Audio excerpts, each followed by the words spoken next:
Welcome back to another episode of the Score Show.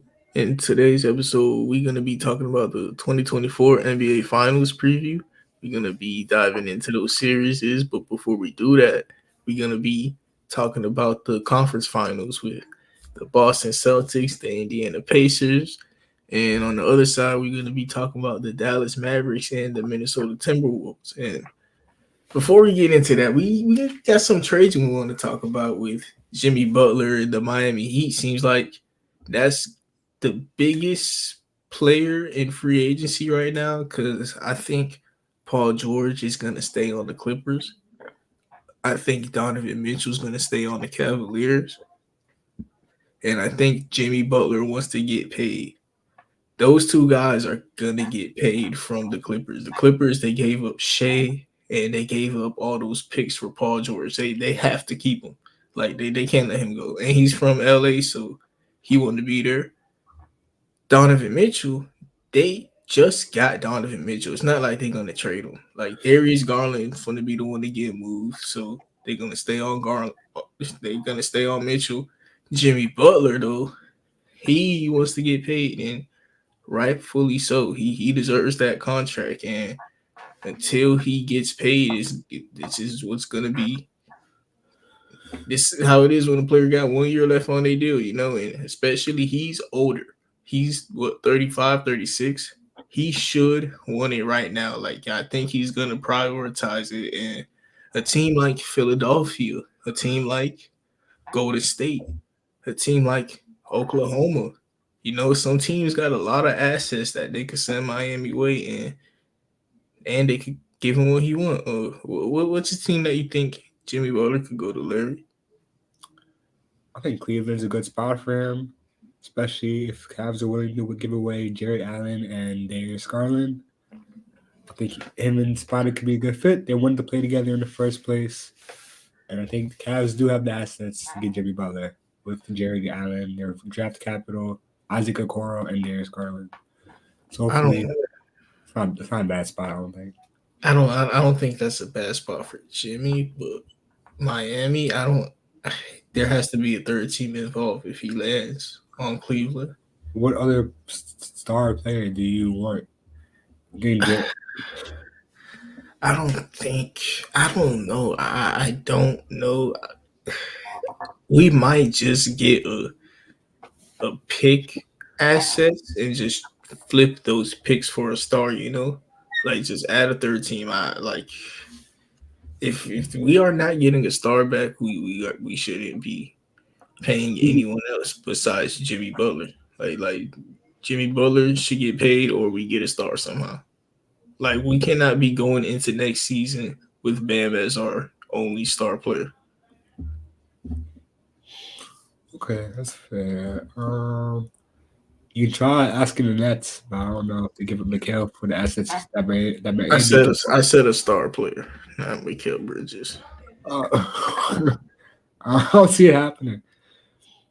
Oh, I mean, if we trade Jimmy, mm,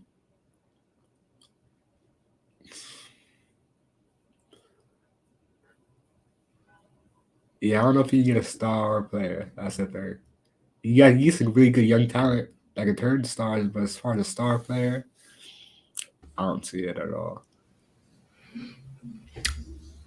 I don't think I don't think you could go into the next season with Tyler Hero and Bam Adebayo and convince fans that you're trying to Yeah, win.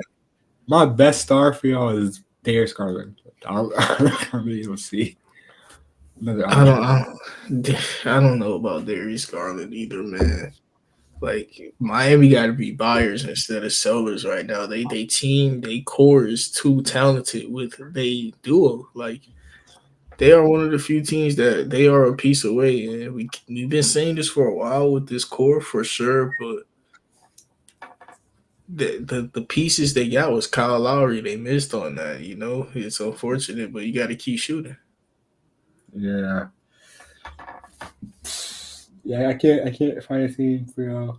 Not a team that's in um competition mode that can compete and give you a star back. I really can't find a team. I'd say Yeah, next best bet is the Pelicans, but I don't think with Zion's health issues, I don't think it's a really good idea to bring Jimmy on. That's probably the second best get that you can get Brandon Ingram back. But But what David, if like that's pretty much it for me. I don't see what anything if else. what if like you build a 3-team trade with like Jimmy Butler landing on Cleveland, Brandon Ingram in Miami, and the Pelicans is just getting picks. I, Cause you can move Allen Garland to Pelicans and get oh yeah, back you can, yeah. some things from New Orleans, but do you want rebuilding assets and Brandon Ingram? I just don't see Brandon Ingram being close to what Jimmy can do for you in the off season. I don't really see a point in trading him for him. I'd rather It's get a player that's young like Garland that can grow with the team. Brandon Ingram's Brandon already Ingram is Brandon Ingram's better than Darius Garland, and Brandon Ingram's young. He's is, young and he's also more proven than Darius Garland. is this the guy you want to lead your franchise with in the future? I think you guys should probably get just capital at that point. And Ingram can leave next season. He's on an expiring contract. That's another issue. That's the thing. You just explained it to the bone. Look, if you think we should just get Cap, we let him go.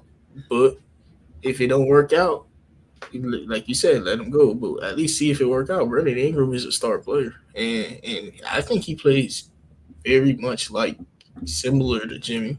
Like, If you let him go, though, you don't get draft capital. hey, then nah, you sign and trade him. But Nah, he can just leave. That's the thing. That's what I'm saying. yeah, well, The Nets are gonna have $40 million. Ben Simmons' contract expiring next season as well. You that's need to sign exactly him. why that's why I think we should pay Jimmy. We should just keep him.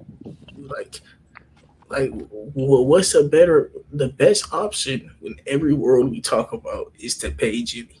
Jimmy's gonna get paid. Like, I ain't gonna lie, you look fried right now, bro. nah. You look like you fried. Look like you cooked.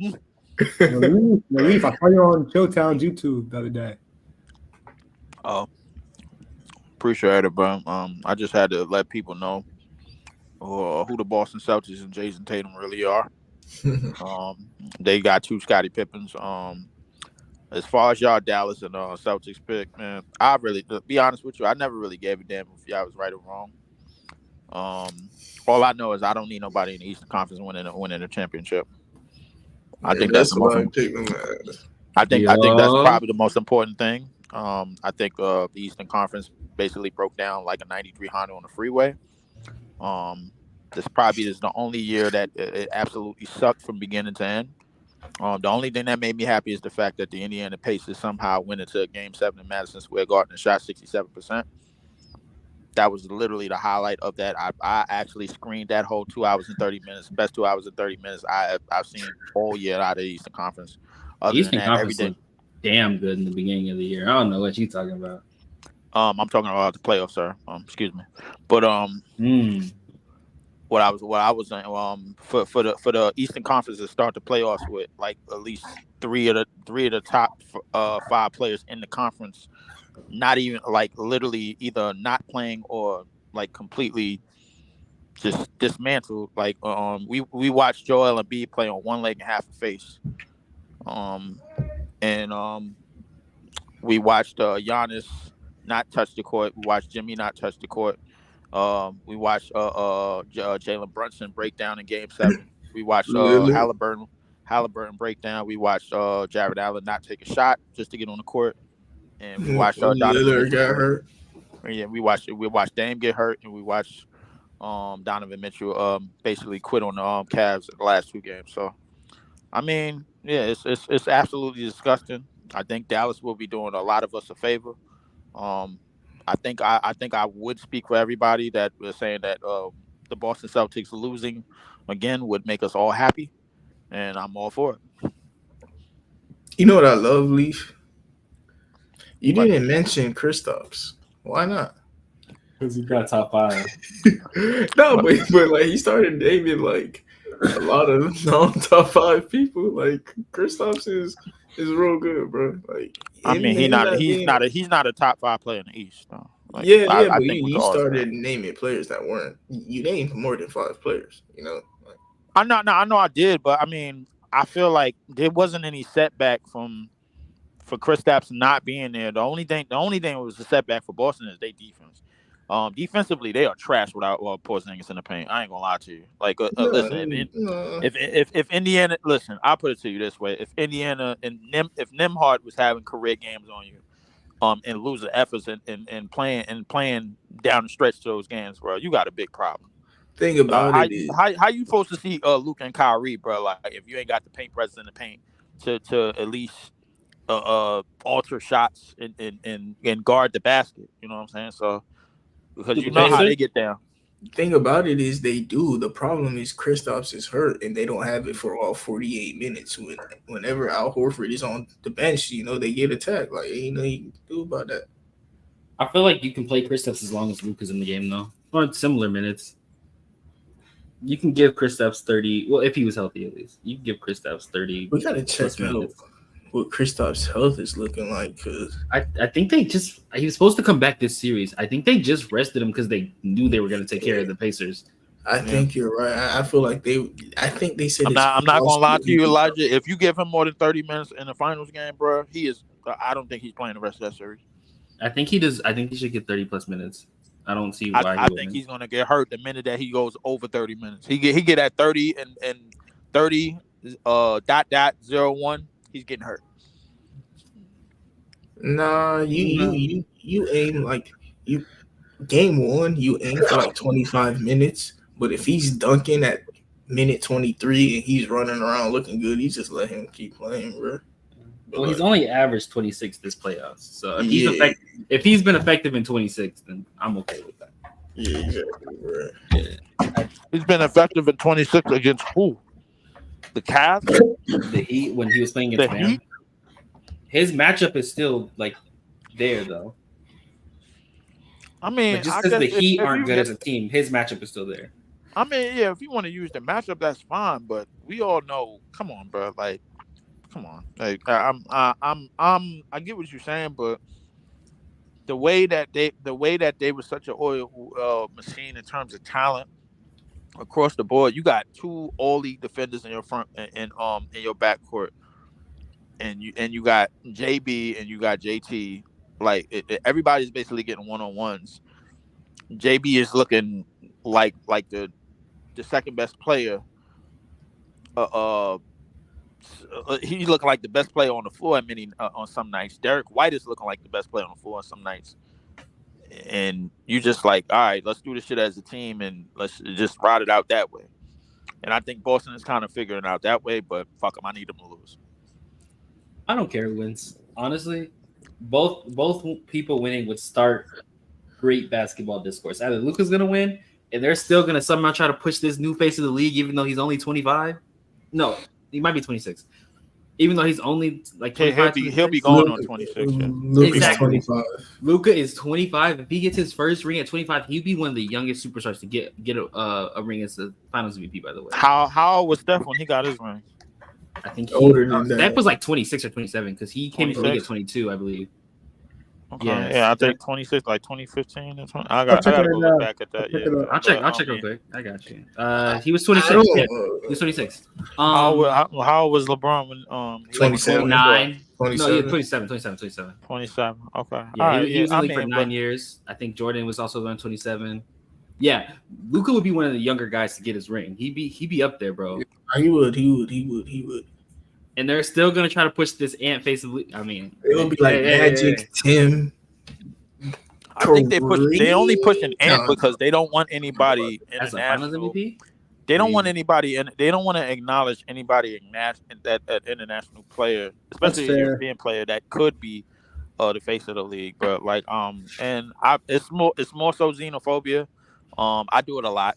I mean, it is what it is. But I mean, it's crazy. I can see why Ant is doing it. I don't give a shit. I do it a lot. But I can see why Ant would be acknowledged or would be groomed for that spotlight. But the only way for him to do it is for Minnesota to kind of win now, because I think they got that. I think they have the team set up. Rudy Gobert's on the books for a lot of money for years. I think they gave extensions to guys like Nas Reed, Cat. I think they need to get a point guard later down the line because Conley is a fossil. But yeah, I think they should be all right. J-Mac is on the books for some while, so they should be a team. There's 3 players to win Finals MVP under the age of 25 since the 2000s at least. Hold on. Let me get hold on. Magic, Tim. No, since the 2000s. Oh, because you do that. There's some in the 60s and 70s. We're not counting. D-Wade, Kawhi, and who am I forgetting? You said under 25. Under 25. D-Wade, Kawhi, and Tony Parker. Tony Parker is the only thing, and only one of those guys will really have a case that they were like the best player on the team. D-Wade. So Luka would be one of the only players like best player on the team certified to get a ring at 25. What if Kyrie get it?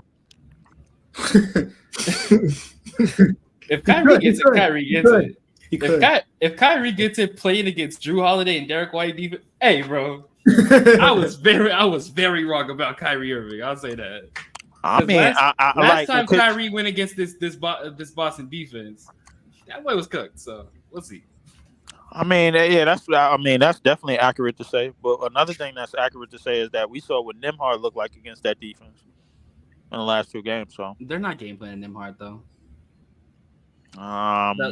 Those explosions usually happen because you don't game plan for their. You don't game plan for them. That's accurate. Yo, what's the % chance that Minnesota comes back from the 3-0 deficit? I say that they come back 95%. The percent that they win it and win the series is 1%. They barely won that last game. I mean, yeah, they did barely win. No, they did. They're not. They barely won that last game. No, they was in Dallas. They was in Dallas. They barely won the last game. But correct me if I'm wrong. Wasn't there supposed to be 2 sweeps in the conference finals last year? I don't think so. Yeah. But he's talking about Miami choking 0-3. Oh.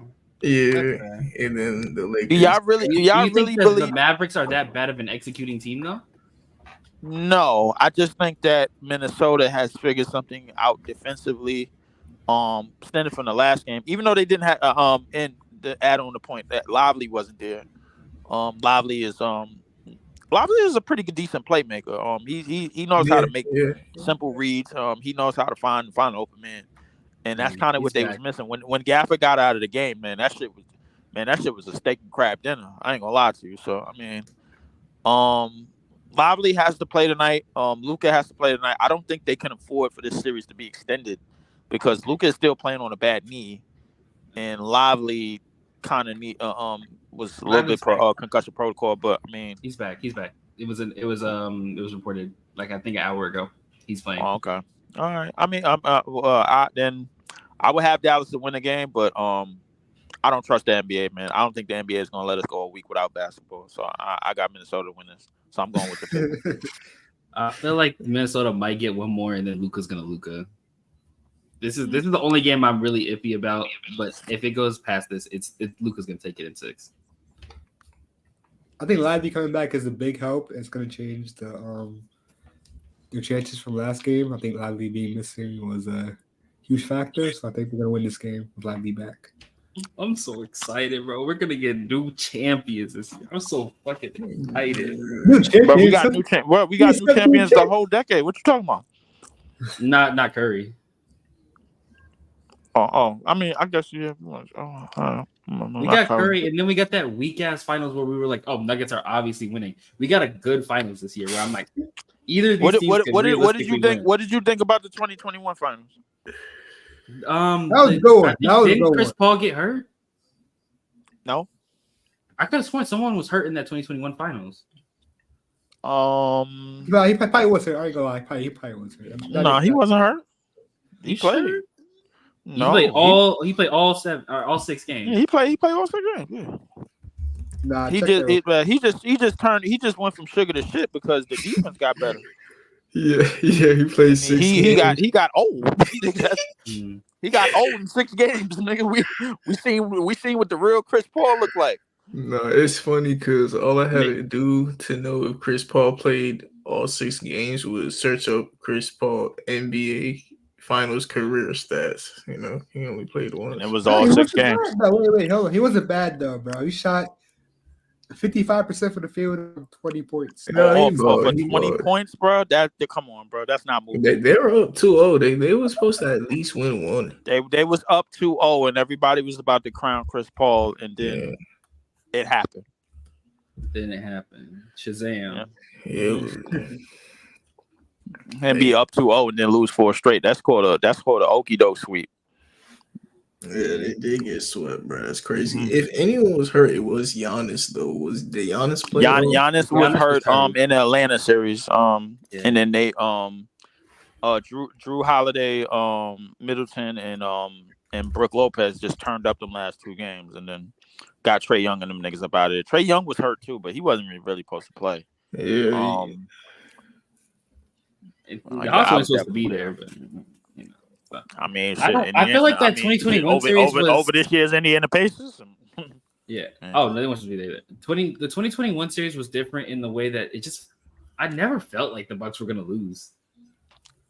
Like they went down 2, and I still was like, no, they'll probably take it. They'll probably still get it. Well, after the second round, I said, listen, and a lot of people still think I'm butthurt about that, bro. I'm like, yo, listen, what happened, bro? Like, what happened? How I knew we was gonna lose the series was in Game 3. KD hit a 3, put us up by 3, and didn't take another shot for the rest of that game. Simple. Hey, the game ain't coming to him, you know. But well, I got a question. What do y'all think is the more outlier conference run, the Atlanta Hawks or the Indiana Pacers? Like Pacers. In the moment. Pacers. Definitely Pacers. The Hawks got there because Ben Simmons folded. The Pacers got there because everybody folded. So wait. No, I'm not saying that. Wait. Well, let me jump in. All Ben Simmons' fault. There's the Pacers. Hold up. We not complete. I'm not going there. The Pacers got there because they shot 67% against who? Against who? Against who? Against one of the top defenses in the league. No, it wasn't. Not them players out there. Not Alec Burks, nigga. Alec Burks wasn't part of that top defense. I mean, you saying that like they wasn't shooting a good percentage all series anyway. They were losing all series. Kinda. I mean, but they came back. Kinda. What? You're just you're chatting, bro. I'm not chatting, bro. Y'all folded. Y'all was up 2-0. And then y'all was up 3-2. Then OG got hurt. Josh Hart got hurt. Jalen Brunson got hurt. Hart got hurt. What the fuck are we doing, bro? Sound like a Tom Thibodeau problem. You're right. The same way Tyrese got hurt, and that's a Rick Carlisle problem. You're right. In the next series, yeah. And coaches leave you out there too long. No shit. Too damn long, for sure. Chris Stapps got hurt. That's a Missoula problem. The whole fucking franchise of the Brooklyn Nets is hurt. So I don't know what y'all been on injury reserve since like 2001. So you know it is what it is. I guess, man. I mean, but you know, New York Knicks 50 wins, second round exit, just like KD and the Nets. Hey, if Jalen Brunson and the Knicks can take the same, I don't want to hear no ifs. I want to hear no ifs. To the same place as KD and the Nets. Sounds like a pretty good team. Sounds like a pretty good play to me. That sounds like a superstar. Man. Hey, Jalen Brunson. Jalen Brunson superstar. Okay, what? Well, he's really not, but I mean, he took the same. He took the Knicks to the same place that and lost to a team that got swept. When we lost to the champions. Y'all lost multiple times. But the furthest we ever been was in the second round. Was in the second round. Hey, the team that got swept lost their best or lost a top 2 player on their team, and they was up 2-1. They could have been up 3-1 if they didn't have that bum ass coach. Rick Carlisle is bad. He's actually bad. Like there can't be 3 times where you lose the same way in the same playoff run. Like These are like his defensive adjustments are like generationally bad. I've never seen someone this bad at defensive adjustments. It's a generationally bad. Yeah, he's a great offensive coach. Defensively, he's inept. Like I'm not defensively, yeah, he's very inept. I ain't gonna lie to you. I'm still puzzled to this day, bro, how 2011 even it came about, bro. Like, listen, that team had defenders: Jason Kidd, Deshaun Stevenson, Sean Marion, Tyson Chandler. This Pacers team has defenders, bro. You just can't tell because Rick Carlisle's there. You got Pascal, who's one of the better forward defenders. You got Miles. I thought he was one of the better forward defenders. He still looks good even in the playoffs. If you haven't been watching, I'm sure you would think that. But no, he looks like a really good defender still. Just him personally, only individually. Nembhard has been a good defender. Not Nembhard. Naismith has been a good defender. BJ McConnell's been a good defender. They have defenders. The problem is that they don't have a coach that put them all together. So they all look good individually at spots, but as a team, they don't gel defensively. Listen, I mean, as compared to a 2011 Jason Kidd, Deshaun Stevenson, Sean Marion, and a Tyson Chandler that might have been second team all defense during that time. Listen to me, and you comparing them to I'm not comparing. I mean, we're not comparing. I mean, but I would say as compared to them, who just so happened to win a championship. I mean, granted, they did have Dirk Nowitzki, but Jason Terry. And they did. JJ Barrera. Jason Terry was outscoring LeBron, but JJ Barrera was fucking insane this season. JJ Barrier, bro. Like that was his one and only. He turned into Fred VanVleet in that series. I ain't gonna lie to you. Check me out though. The Pacers, their defense got better. I think it's just the way their offenses ran. It makes their defense worse because they just numbers wise, statistically, because they have so many possessions. Like they a fast paced team. You know, they shoot early in the shot clock. More possessions gonna happen, more points get scored. And that's their game. I think you can run a worse offense with the same mindset and have a better defense. I think that's what they should do if they want to win. I agree with you. And the way that they will do that is by getting a wing and moving Naismith to shooting guard. And like I really want Nembhard off the bench. Nembhard on the bench would be really good. Exactly. Well, he will be when Benedict is there, but I think Benedict is who they're missing, honestly. I think another solid defender.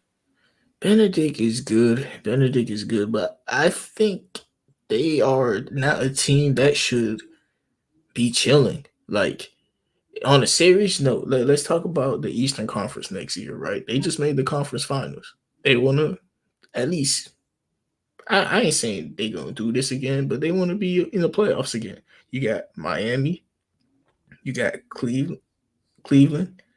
You got Boston. You got Philadelphia.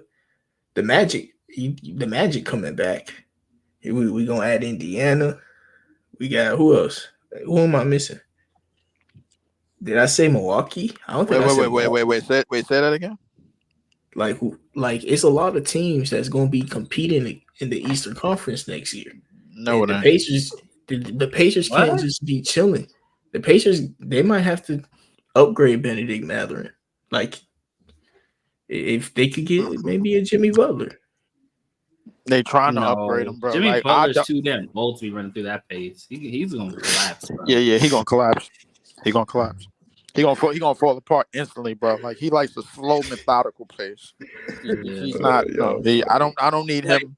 I don't need him getting up and down the court, bro. Every 3 in a 7 to 3 second offense. I'd like Keldon Johnson for them wouldn't be bad. I would like him. I mean, for Indiana, they seem like they do want to upgrade. They do seem like they do want to upgrade from Ben Mathurin. I'll be honest with you, I wouldn't blame him, but with a small market team, you kind of gotta like when you digging in the trade market as a small market team, bro, you kind of gotta tread softly. You know what I'm saying? Because like as a small market, you done did a good job putting pieces together, by trade. But at the same time, the shit could go left at any given moment if you trade a little bit too much, if you quote unquote overtrade. You know what I'm saying? So, do you think the Bulls would give up Patrick Williams? Yeah, man. I hope they give up DeMar first, but Patrick Williams is so they seem like they keep trying to rebuild. They continuously say they're trying to retool. You feel like Patrick Williams is wasting away in Chicago? Yes. He's not bad. Because they're trying to compete, and he's always been a project guy, and he's shown the strides, but he's a raw athletic. He had Kawhi comparisons defensively, bro. Like I just didn't see it. I don't know, bro. Maybe I don't watch the Bulls as much, bro. Like, but I don't know. He's stuck next to Nurkic, who's not a big, that like a good big in terms of defense, not an anchor, and he's next to DeMar. You mean Vucevic? No, Vucevic, yeah. Thing is though, like on the Bulls right now, Vucevic and Nurkic is basically the same player, I guess. It's the same nigga. Oh my god. No, bro. Them niggas, I ain't gonna lie, they both equally stink, bro. He's really not. I think Vuce is better, like in terms of overall talent. I think he could do a little bit more. In Orlando, I thought he wasn't a number one, but he did put up some numbers, got that team to a first round exit. But I mean, I ain't gonna lie, him and Nurkic might be the same person. They're damn at this age. I think Vuce is a backup big, bro. Like if you got Vuce and Drummond, bro, in your front court and nothing else. At the four, like if you don't got like an athletic four or anything, and you basically playing small ball four with Pat Williams, you got a problem. I ain't gonna lie to you. I think Pat Williams next to Pascal and Miles Turner is exactly what they need, bro. Chicago is not giving up on this Lonzo shit for some reason.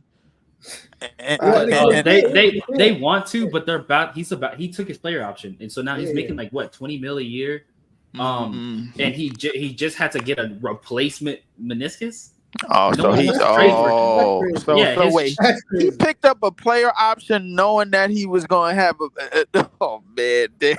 What a thief! Yeah, he just got $20 million a year to maybe come back this year. Probably not. Hey, bro, listen, I can't complain because we got a thief on our team stealing $40 million, man. So it is what it is. Bro, that's the whole point of a player option, you know. You could be a thief. Yeah, you could be a thief. Yep. Be an absolute thief. That's the thing about a player option. I'm not gonna tolerate any Ben Simmons slander. It's crazy, bro. No, listen. It's called bull. It's called BS. His initials is B and S. Leaf, it's crazy because that means he can't be trusted, bro. He is a liar. He is a stealer. He is a thief. He is a crook. Do you think if the Pacers traded Benedict Mathurin and some picks, they could get Mikal? Yeah, this conversation is over. Well, y'all are getting rid of Mikal. He doesn't fit your timeline. I mean, we don't know that. Like, if he doesn't fit our timeline, then that means we should let Clax go as well because he's about to be 25, and he's a rim runner, and he's looking for $25 million a year. You should get rid of both. Yeah, you should get rid of both and get some draft capital. Please do it. Please get some draft cap. We don't have no draft capital now. That's why you need to trade Clax and Mikal to get draft capital. Wait. We can't trade Clax. Clax is unrestricted. He got to agree to sign and trade. We are screwed, bro. Like, we can't afford to trade nothing. No, Leaf, bro. You have mad draft capital. What are you talking about? We got draft capital. We got draft capital for down the line. But if we want to draft something right now, bro, we gave up a pick. Okay. But listen, we gave up. I put it all in perspective. I put it all in perspective. We gave up a pick that this year turned into the third overall pick for a team that finished exactly 500. We have nothing but terrorists in this front office. We have terrorists, we have war criminals, we got thieves, we got stealers, we got robbers. We got to get rid of them. We have big problems. And I have to do every single 2-hour, 30-minute game as my duty, bro, because I only hang one flag and it's black, white, and gray. It is a shit show over here. We all know this. That's crazy. The only thing that makes me happy is the dissolvement of teams that are in the playoffs. When they die, I get a little bit happy for one day, but then I go back to being in the shitter because that's what my team is. I'm trying to think of something, and I'm happy I got a Rockets and a Nets fan here, so y'all can walk me through this. This is not gonna go good. It's the Jalen Green McHale. Oh yeah, they didn't want to trade. No, they didn't want to trade Jalen Green. Then they only wanted to give us the 4 picks, and only 2 of them, bro, was protected. And from 1 to 8, the other 2 wasn't protected at all. Those were initially the joints that we had, and we gave them back. We had those picks, we gave them back, and I'm like, what are we doing? We had them tricks along with the Harden shit. And we gave them back to the same team that we got them from. How the hell? I don't even know a team that ever did that. How you get picks from a team and then give them back? How the hell do you do that? I'm not gonna lie to you. I'll give you the 3rd pick for McHale. That's about it though.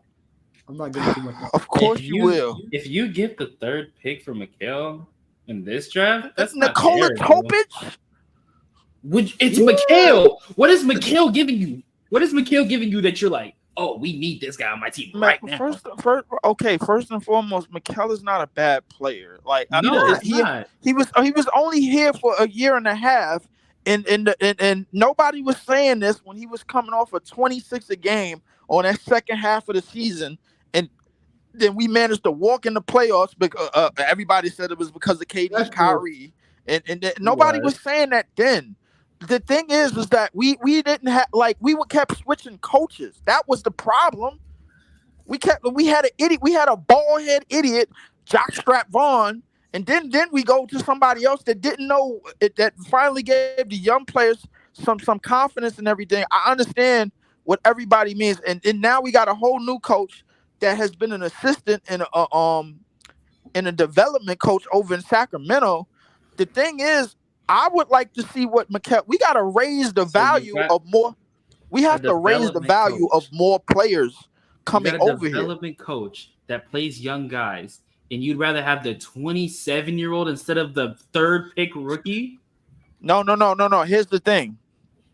I'd rather have it to the trade deadline. That way, we could try to raise some trade value of these other players. That's the thing, bro. Like, we've lowered the trade value in 1 year of McHale. In 1 year, we've lowered the trade value of Cam Johnson. In 1 year, we lowered the trade value of Dorian Finney-Smith, who was damn near anchoring a Dallas defense that made it to the conference finals. That's what we did. Yeah. We have to figure out a way to bring their stock back up so they look more presentable going to the trade deadline. We can't, if we trade them now, we're going to get finessed badly. Okay, but like, knowing your franchise, if all those players start playing well, my God, y'all not trading nobody. All right, look. If McHale start averaging 26, he's not going nowhere. But that's not even knowing our franchise. That's knowing our front office, because our front office is dumb. It's not the franchise. It's the front office. Everybody franchise has a run, bro. Even the Knicks had a run with Ernie Grunfeld, bro, back in the 90s. He convinced everybody, bro, that Patrick Ewing was going to win the damn championship, and he did not. He fooled everybody for a whole decade, and then y'all ran into Dick Van Gundy and all these idiots for the last 20 years. You had 50 lost seasons left and right, and then now they got back to some prominence with World Wide West. And Tom Thibodeau and whatchamacallit, because Dolan finally got out of the way. Idiots will remain idiots. We have them. The Knicks had them. The Houston Rockets had them. The Miami Heat had them at one point. Everybody has had them. It's just our turn now. Yeah, they had an idiot, man, before they got Pat Riley. Yeah, you see, I don't know. You're talking about like wasn't Pat Riley the coach for like the first Pat Riley was the coach from like 95 to 2007. Somebody else was the coach before. Yeah, no, Pat Riley got that for franchise in 95. Yeah, he got full management of that franchise in 95. And then they pop up in like 93. They showed up in the league in 89. Oh, 89. Okay. Yeah. So they actually Miami had that many back down years. Yeah, they were like the expansion. It was a decent franchise, West, and then went to the decent franchise for a lot of years. Yeah. That's something for Mark to smile at, man. Yeah, he don't remember the shit years. Consistently mid. Congratulations, bro. I'm sorry. Yeah. But like I've been a part of the run the whole time, so it's cool. I got a question though, Leaf. Would you like Alperen Sengun? I would, but the thing is like, what is Houston? What are we giving Houston for? You sign and trade Clax, and you probably move Mikal for Sengun and picks. I'm okay with that. As long as you throw Jalen Green in there. Yeah, he probably moves as well. No, he probably move both. I think you either move Sengun and like maybe Dylan Brooks for the salary, or Fred VanVleet for the salary. I say Dylan. Give me Dylan. Fred VanVleet, you keep him. Give me Dylan. I know because Fred just robbed them for like 3 years, 140. So I mean, it just depends on how the salaries work. I don't know what Sengun's contract. Yeah, I'm in the trade machine right now. Sengun makes $5 million a year. Like he's on. You might have to move Fred and Dylan then. Yeah, he's on a very small deal. I would say move Mikal in DFS. I think they'd ask for a big. I think they'd ask for a big back. Yeah, they want Claxton, and it was just. I got Sengun. I would say make the trade for Mikal in DFS, and then Clax, if he wants to sign over there without the sign and trade, then he can sign over there without the sign and trade. That'll work. No, that ain't happening though. That's why I got Claxton and Mikal in the trade for Sengun. But Clax got to agree to sign and trade anyway. Clax would make the most money from the Nets, though. I think, right? Exactly. Yeah, so he would sign with the Nets to get the trade because he'd make more money even if he went to the Rockets anyways. I don't know, man. Maybe Clax got it in his mind to go somewhere else, man. I'm here in Memphis. I'm here in OKC. I think either way, he'd be open to a sign and trade for almost any place, just because he'd make more money. He'd be open to a sign and trade as long as he get that cash. Yeah, and it's not like y'all are paying him, so exactly. So, yeah, we open to make sure that OKC pay him $25 million a year. What else they paying? What shit? They ain't paying nobody. Who they paying? J-Dub. Whatchamacallit? Ain't paying nobody. Yeah. No. OKC is a team that probably should be looking to upgrade for that. That's what I was saying. That. Larry, what you think about getting Mikal Bridges and Nicholas Claxton? Both of them? Yeah. For third pick? And Sengun. And Jalen Green. Yeah. No, not Jalen Green. No, Jalen Green too much. I'm not giving you Sengun. I'm just giving you third overall pick. That's pretty much it. I'm not willing. All right, then we don't have nothing else to talk about, man. How come I have this? Tari Eason. Jalen Green, bro. Green staying, Ken Whitmore staying, Amen Thompson staying. You don't even want Jalen Green, bro. Hold up, wait. You done been on this whole tangent about how bad Jalen Green is. I'm still on that tangent, but I'm not getting Mikal in return. That just Mikal. Bro, the trade has to match up, bro. Like Sengun is not making anything, bro. I understand you with that, but Jalen Green is probably gonna look for a restricted money sometime soon. And y'all not going to come out of. We have all the money in the world. Fred VanVleet's contract expires next season. We have all the money in the world. We're good. Wait, well, Fred VanVleet. Fred VanVleet. He got a 1+1. He got a player option. No, we have a team option. First of all. Team op? Oh, his dumb ass signed a team op? Oh, hell no. I would sign a team op too for a max for a couple of years. Hell yeah. It'd be $40 million. He's literally overpaid, bro. Give me $40 million for a team op. No, a team op that means, bro, like Houston get to decide your future, bro. Like they could put you on. He's not staying. He's not staying. We're paying the money, Jalen Green, and everyone else has to get paid. Yeah, they just paid him for contract. Hey, I'd happily make that money for 2 years, knowing damn well I don't deserve it. Hell yeah. I mean, but he turned down 4 years, 140 from the Raptors. Then he turned down money from the Raptors. I think he turned down money. He turned down money in Toronto. I think Fred would still make like 25, 30 million, even if he went somewhere else in a couple of years. 25, 30. He probably still make 25, 30. Yeah. He turned down more annually. I sense buyout in his future, bro. I ain't gonna lie to you. I could see him on the Pelicans for a good amount of money. I could see him on the Pelicans for some chicken and beer, bro. Like that's about it. That's crazy. Some scraps, bro. Like 10 mil.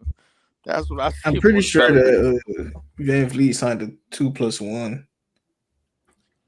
Like he has this year, this year, and he got a team op, bro. Like it's that team op that's killing me, bro. I'm like, how the hell you go in the free agent, bro? You sign a 2+1 with a team op.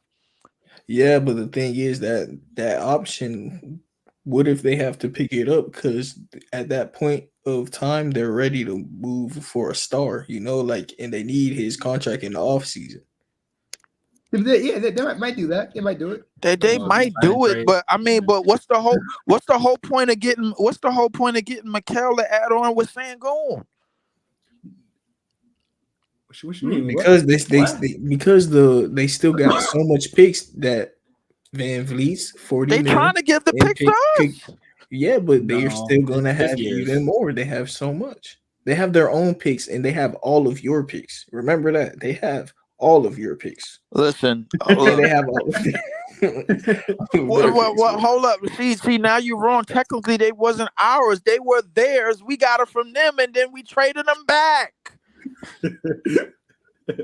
Bro, all I know is right now, your little game of tag, they winning. All right. Until 2030, Rockets have, I think, 8 first. Shit is bad, bro. God damn. We just out here swapping the same picks the last 4 or 5 fucking years, bro. What are we doing? Yeah. That's so funny, bro. This is just bad. So an organization that can't even get in the damn playoffs, bro, and they was 5 and they had a better record than us. Hey, at least y'all know if everything goes bad, you got someone you can call. So you do the move. No, we don't, bro. Going back in a couple years. Y'all got a joint account or something over there. You really think I'm finna call Larry talk about, hey, bro, like, listen, we in the shitter, bro. Hey, you still got the 4 picks, right? You gonna be like, yeah, I still got him. You still got Mikal, right? Kinda. I was kind of trying to build around him. Bad, bro. We should be building around Cam Thomas, bro. Like me personally, but I mean, I don't know. I don't think so. He's an undersized guard that is not good playmaking wise or defensive wise. He's not. He got better at all of those things, bro. Like just in his 3rd year, he finally got minutes, bro. Like a lot of people is being too hard, but like I know that a lot of people like to jump to the same thing that you just jumped to. The reality is that he just now started playing starter minutes in this league. He just now started playing 30 minutes a game in this league. Just now. Because he wasn't good enough offensively to make up for the last 2 years he was sitting behind Kyrie and Kevin Durant. That's even why. When they weren't there, he was still sitting. No, when the trades first happened and Kyrie and KD were about to go in that last deadline before we got Mikal, he played those games. Kyrie was hurt before then, and he still didn't play. All I know is when Cam Thomas would play, he did look nice, but Cam Thomas didn't play a lot. He was someone he was like a rookie. He was young, but when he would play, we were like, oh yeah, he's gonna be a bucket one day. But their coach was trying to like instill him to play defense. But it's like now they're so bad. Like, bro, look how many coaches we had. Yeah, but y'all coaches just trying to get him to play defense. Like, hey, you ain't getting minutes till you play defense. But like, now they're not a good team. We've been you on can't 4 coaches in the last 2 to 3 years. They were trying to get him to play make because he's definitely a point guard. If you can get him to play make well without playing defense, he could still be viable as a starter. He's starting to play make well. Like the thing is, he bumped up his assists, bro, like to almost 4 games. I'm talking about running an offense, play make well. He's not even close to that. I think he can be. His shot creating, he could get there one day. He could get there one day. Okay, like but if he gets there at 27 or 26, he's 22 now, bro. Hold up. That's that. Come on now, like that's crazy. No, 27, 28. No, I would expect him to become this guy that can run an offense. No, he's not going to become that. If he's an undersized 2, he's going to have to run an offense at some point. Like, listen. We did the same thing to Jordan Clarkson. Well, all right. Okay. So he's basically a 6 man. That's basically what you're telling me. Everything. Right now he is. Yeah. Right now. Listen. Everything that's encoded. Everything that's encoded in his ID reads 6 man. I understand that, but the reality is that when you look at his basic, like his approach to the game, he's looking to do more things, man. Like he put Jordan Clarkson. Yeah. No, he put on. You must not remember young Jordan Clarkson, bro. I don't know what to tell you. I remember young Jordan Clarkson. I do. Young Jordan Clarkson had the same thing. Rob Dillingham. You can keep him up with the draft. Rob Dillingham from KYU. A little bit. I'm starting to learn the names more and more as the draft get closer. They talked about Stephon Castle. They talked about Nikola. I think Nikola Topic is probably the most ready in terms of where the league is. I like Topic. But Zach Edey is getting paid no attention in this draft. I don't know why. I think Zach Edey is probably going to make a lot of the scouts in this draft rule a day that he went that far down in the draft. Me personally. What do you think about Devin Carter? Devin Carter, I didn't really get too much intel on him, bro. I'm still on Topic and Castle and Dillingham. Like I hear that they're supposed to have some immediate minutes and immediate breakouts right away. I don't really believe in Klingen. Klingen, he looks like a backup big. Donovan, I was gonna watch him today. He's the next person I want to watch. I'm gonna see. He looked like a backup big to me, bro. Like I just don't see him really panning and turning into like a lot of the bigs that's not offensively gifted. They're a lot faster and they basically play in the dunk box a lot. Like the Gaffords and the Claxtons and those type of centers, man. They more of switch bigs. I think Claxton's obviously a switch big. Clowney is even as a switch big. But about the center position, a lot of it depends what team you land on. Like if you got a point guard, so we'll see. But I haven't even watched the guy yet. That too. I mean, like, listen, I believe if any one of these big dummies play with Luka and Kyrie, bro, like they getting at least 5 dunks. Give Luka Zach Edey. Oh my god! If they give Luka Zach Edey, bro, like this shit is over with. This shit is over with, bro. He running through the West, bro, like a knife through butter, instantly, bro. You talking about it's over? Hey, on a scale from 1 to 10, what do y'all think the chances is of the Minnesota Timberwolves coming back in the series? I said this on somebody else's page, bro. The chances that they're coming back, bro, I give it 98%. The chances that they actually win the series, I give it a 0.2%. Okay, math is not mathing, but Larry, what you think on a scale of 1 to 10? I think they could tie the series, bro. Like I think it's a 98% chance they could tie the series. Yeah, but you said 98% and then 0.02. 0.5% they could actually win this shit. Yeah. So where's the other? Come back, win. Come back, win. Hey, bro, the Mavs are about to close it out this game. Lively playing tonight. Yes. All right, man. They better close this shit out, man. We about to see some Luka magic in Minnesota, bro. Hey, I've been seeing a lot of Luka magic recently, boy. That shot he hit last game was bullshit, bro. And you know what made it bullshit, bro? Just like somebody in 2K, he missed the damn free throw. The free throw miss was crazy. Oh my god, bro! Yes. Just like somebody in 2K, he missed the free throw. Leaf. You've been seeing they've been going a lot of 5-out with PJ Washington at center. Yeah. They kind of have. That's only because they didn't have Lively last game. But Kyrie was cooking in those minutes, boy. I mean, he was until the Minnesota defense realized that J-Mac does not need to be playing Luka. That's what they finally realized. Like, so they put Ant-Man on him, and Ant-Man somehow has something in the third quarter. He messed around and I think he had got it. He got a couple of plays in the third quarter. He did all right defensively and switching on anybody outside of Luka and Kyrie that didn't get the ball. But what made me laugh was the fact that Jalen Hardy, bro, scored on him before the quarter ended, and then he came back down and scored it and then looked at him. He was like, "What you just say, bro? Like, what did you talk about?" So that was a little bit funny, but I like Hardy and Green.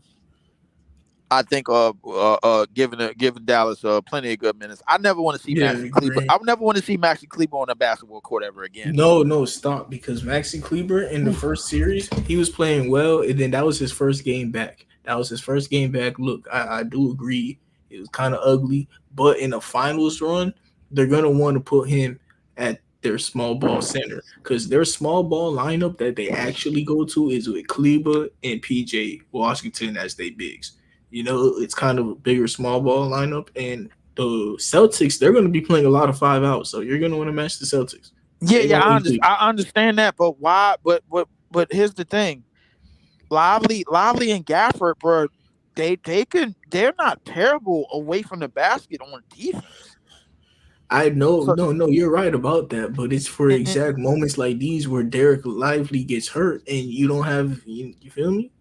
Like, they're going to get majority of the minutes. I'm not saying it's going to be something they go to a lot, but it is a lineup that they are very successful with. So, of course, you want it to be fully maximized for the NBA Finals. Like, what? It's the NBA Finals, Leaf. Hey, yo. You want the fullest potential. I'm not going to lie, bro. Kyle Anderson doing a good job defensively on Luka, bro, is like wild surprising to me. Really? You basically match slow with slow. Yeah. Kyle Anderson is a good matchup. Kyle Anderson is a damn good matchup. Slow. Yes, Kyle Anderson has guarded Luka pretty well. In these last couple of games, bro. Like, I will say that Luka's been playing Ant way better than I expected him to. I'll say that. They've been letting him like kind of sit on an island for a little bit with Ant. Mm-hmm. And Ant usually will settle for a long 2. And it's been very surprising to see. Maybe it's just because he hasn't had that big body next to him or against them. Usually he's on like smaller guards. But and every time they try to trap Kyrie, like, and he splits both the defenders every single time and gets to that close range. That man has been turning over the ball like so. He has been having like weird ass. Other day he just let it go out of bounds. I was like, what the fuck, Kyrie? He's averaging 4 turnovers this series, bro. Like, he is? Yes. Damn, it does feel like it. How many assists? Like 3-4. But the crazy thing is though, he do be getting a lot of like hockey assists. I'll say that. Like Kyrie do be making the right plays. He do get a lot. He do get a lot of relay assists. I ain't gonna lie to you, but Rudy just got an M1. I think they made the free throw. Kyrie's good. He's definitely a positive on the court, but he's been even in the Thunder series, he was turning over the ball crazy. Yeah. And I'm just but the thing about the turnovers, not all turnovers is created equally. If you turn the ball over and they getting points off of it, then that's different. If you turning the ball over basically in situations, good lob. If you turning the ball over in situations where it's like all right, it's detrimental, and you giving up 5-on-4s or some shit like that, and it's a team that likes to run, and you can't turn the ball over, like, then that's a problem. The problem is if they win the series, they're going against the Celtics, and Derek White loves to give niggas turnovers, and he loves to capitalize on turnovers. The Timberwolves, not so much. They're a slower team. The Celtics are going to capitalize on those turnovers that Kyrie's giving, and they're going to cause more turnovers for him. I would agree with you. I'm inclined to agree with that, but I would say that Drew Holiday and Kyrie, I don't think Drew Holiday and Kyrie will present the same issues as a Minnesota defense, simply because Minnesota has a little bit more wingspan, and I think they have a little bit more bodies to body up with Luka, and a lot more wingspan to basically help out on to basically neutralize and not neutralize but contain Kyrie. And it's part of one of the reasons why that exists. I really don't think that Boston's defense and Dallas defense is one and the same. And the reason being is because I don't think the traps come the same. I think if the Celtics defense try to trap Luka, that's not gonna go well for them, because I think Luka. I think and if the Celtics team try to trap Kyrie with just the guards, I think he's splitting that shit every single time. They're not gonna trap him. They're gonna just watch passing lanes. That's what they're gonna do. They're just gonna cook on passing lanes. They don't really trap. They just exploit your mistakes. When you make a pass a little too slow, they're gonna capitalize on that. When you throw a little bit of a cross court, they're gonna capitalize on that. Those are the things that they're gonna do. Once I see Luka hit about 2 or 3 fadeaways, bro, I think this game, I think Dallas might mess around and win this game. But I went with the fix because I don't trust the NBA. So I went with Minnesota. Leaf, what team do you think matches up better defensively against the Mavericks, the Celtics or the Timberwolves? Better with the Mavericks. With or without Kristaps? We're doing healthy. That matches up against the Celtics better. I think the Mavericks. I think the Mavericks. Oh shit! Luka just hit it from midcourt. Oh boy. Now I got distracted. Oh my god! I think Oh my goodness, I just saw it. I'm a little bit. Hey, let's talk about the finals, man. The Dallas Mavericks. To answer your question, I think Minnesota has on paper they have what it takes to match up. I just don't think that they will be like for 48 minutes without producing some logical offense. Luka with the spin move. Luka with another 3. Oh my god! Yeah, this game is over. I'm talking about defensively. I'm talking about defensively though, because like going into the series, I told you this game is over. Jaden McDaniels can't guard Luka, bro. Like I told you. No. The first one he hit over slow mo. No. I was talking about just in general in the series. You remember, like going into the series, I told you, bro. So if J Mac is having a hard time with Luka, who on Boston is not? Jaylen Brown is both strong and fast enough to keep up with him. The problem with the Minnesota Timberwolves is that Anthony Edwards is big enough to keep up with Luka, but he's not a good enough defender, I don't believe, to keep up. He's just not tall enough. Bro, Luka's he's also not tall enough. He's like 6'5", yeah. And I think Minnesota is too little. Yeah, he's too skinny. I think Minnesota overall might have been a bad matchup for Boston. Just just overall on both ends of the floor, because if you get any value, if you get any close to a value that Cat gave against the Boston Celtics and take away from the last game they played against Dallas, if you get that version of Cat against Boston, Minnesota's winning that shit. I don't give a shit what nobody say. How many teams in the Western Conference do y'all think Boston could have beat in the finals? all of them. No. I would say all of them. I would say realistically in this playoffs, I would say 3. Only 3 teams in the entire West. You think Yes. Boston could have beaten? So they would have lost to like the fucking Pelicans. Like who would they have lost to? But listen, if the Pelicans are healthy, they losing to them. I don't give a shit because the thing is, the Pelicans have the strength to keep them further out on the 3-point line. But like with Herb Jones, Pelicans I think it like the Celtics. Yeah, I think the Pelicans could have beat. I think the Pelicans are going to beat them in a 7-game series. I think the Clippers could have beat them in a 7-game series, barring health. I think Minnesota, Dallas. I don't know if I'm going with OKC. OKC might be too young. I think the Lakers could have beat them in a 7-game series. I think could have or would have. I think they would have. They would have beat them in a 7-game series. I think the Lakers would have beat them in a 7-game series. I think Talk to me. Tell me why. Not Phoenix. I'm not saying Phoenix. No. Phoenix.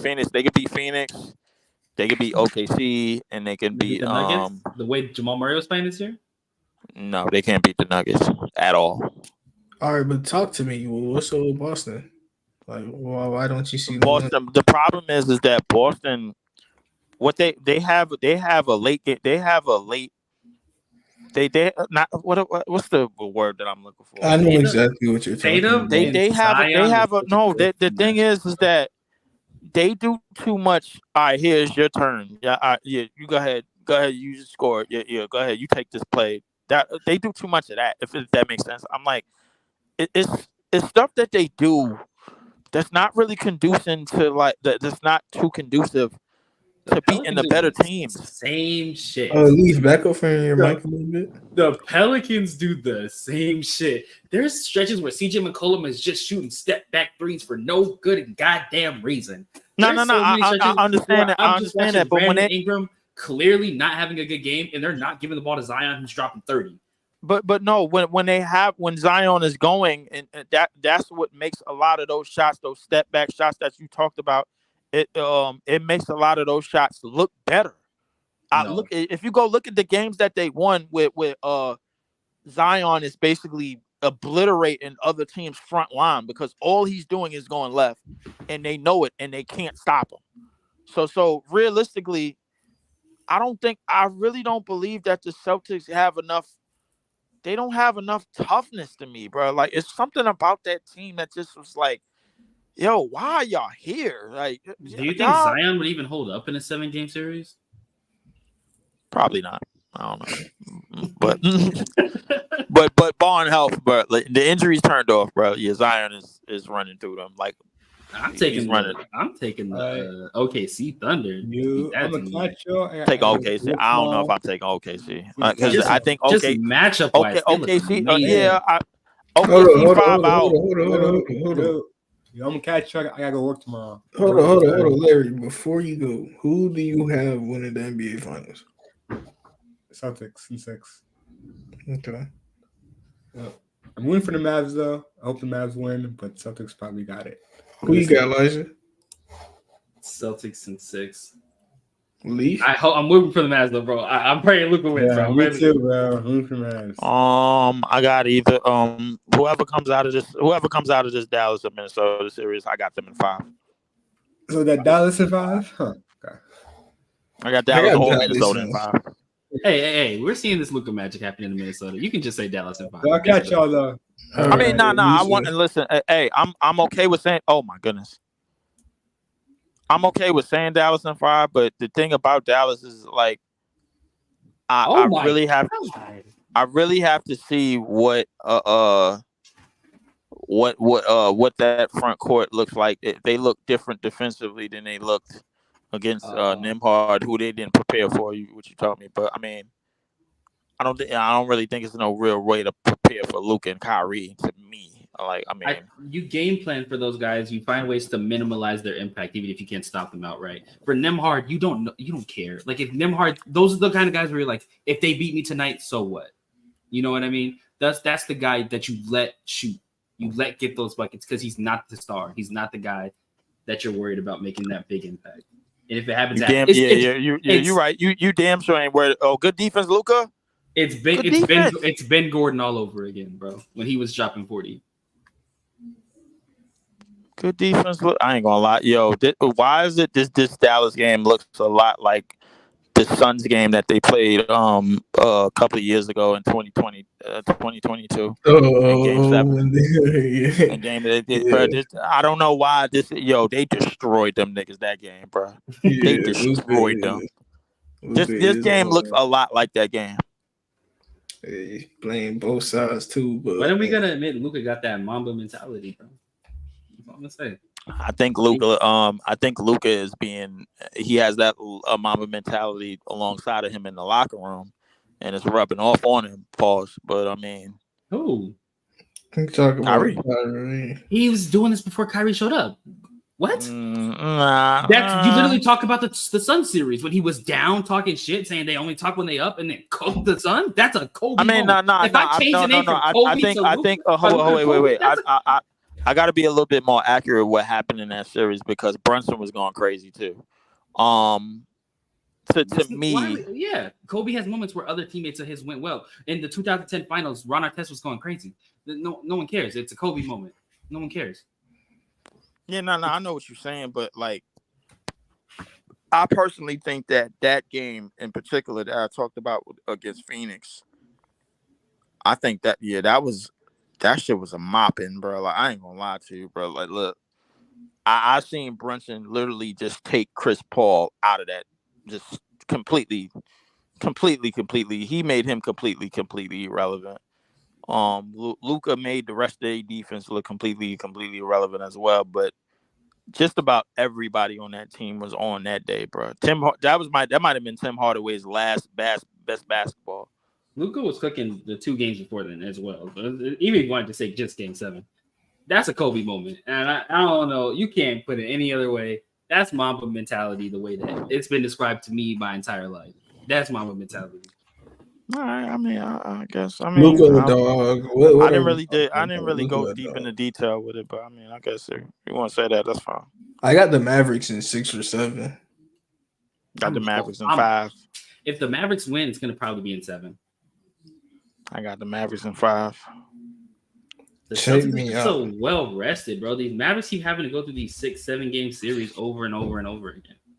But I think that makes them a little bit more battle tested. I think the Celtics, I think they're gonna get lapsed, and Dallas is gonna have a little bit more energy just strictly off the strength of.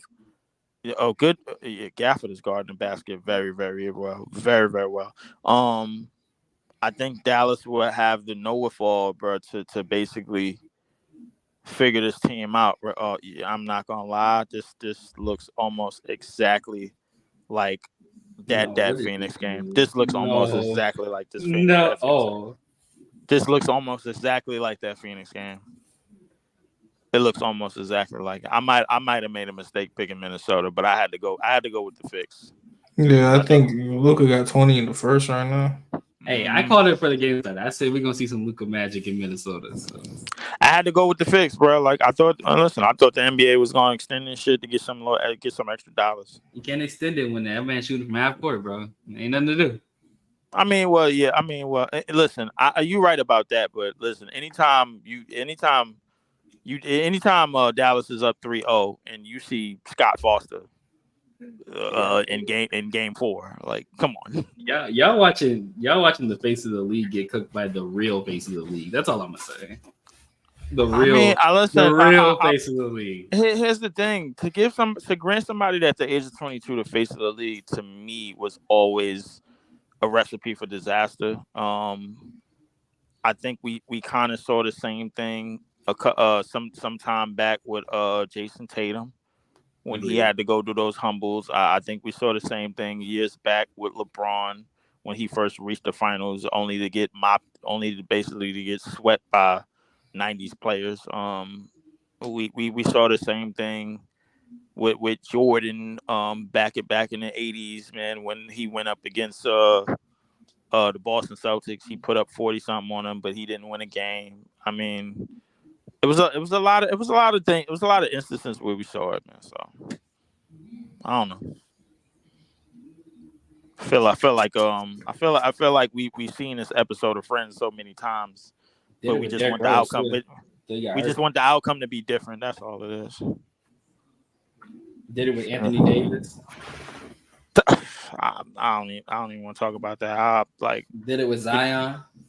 The D Rose. I think the D Rose one was probably the most. It was probably the most. It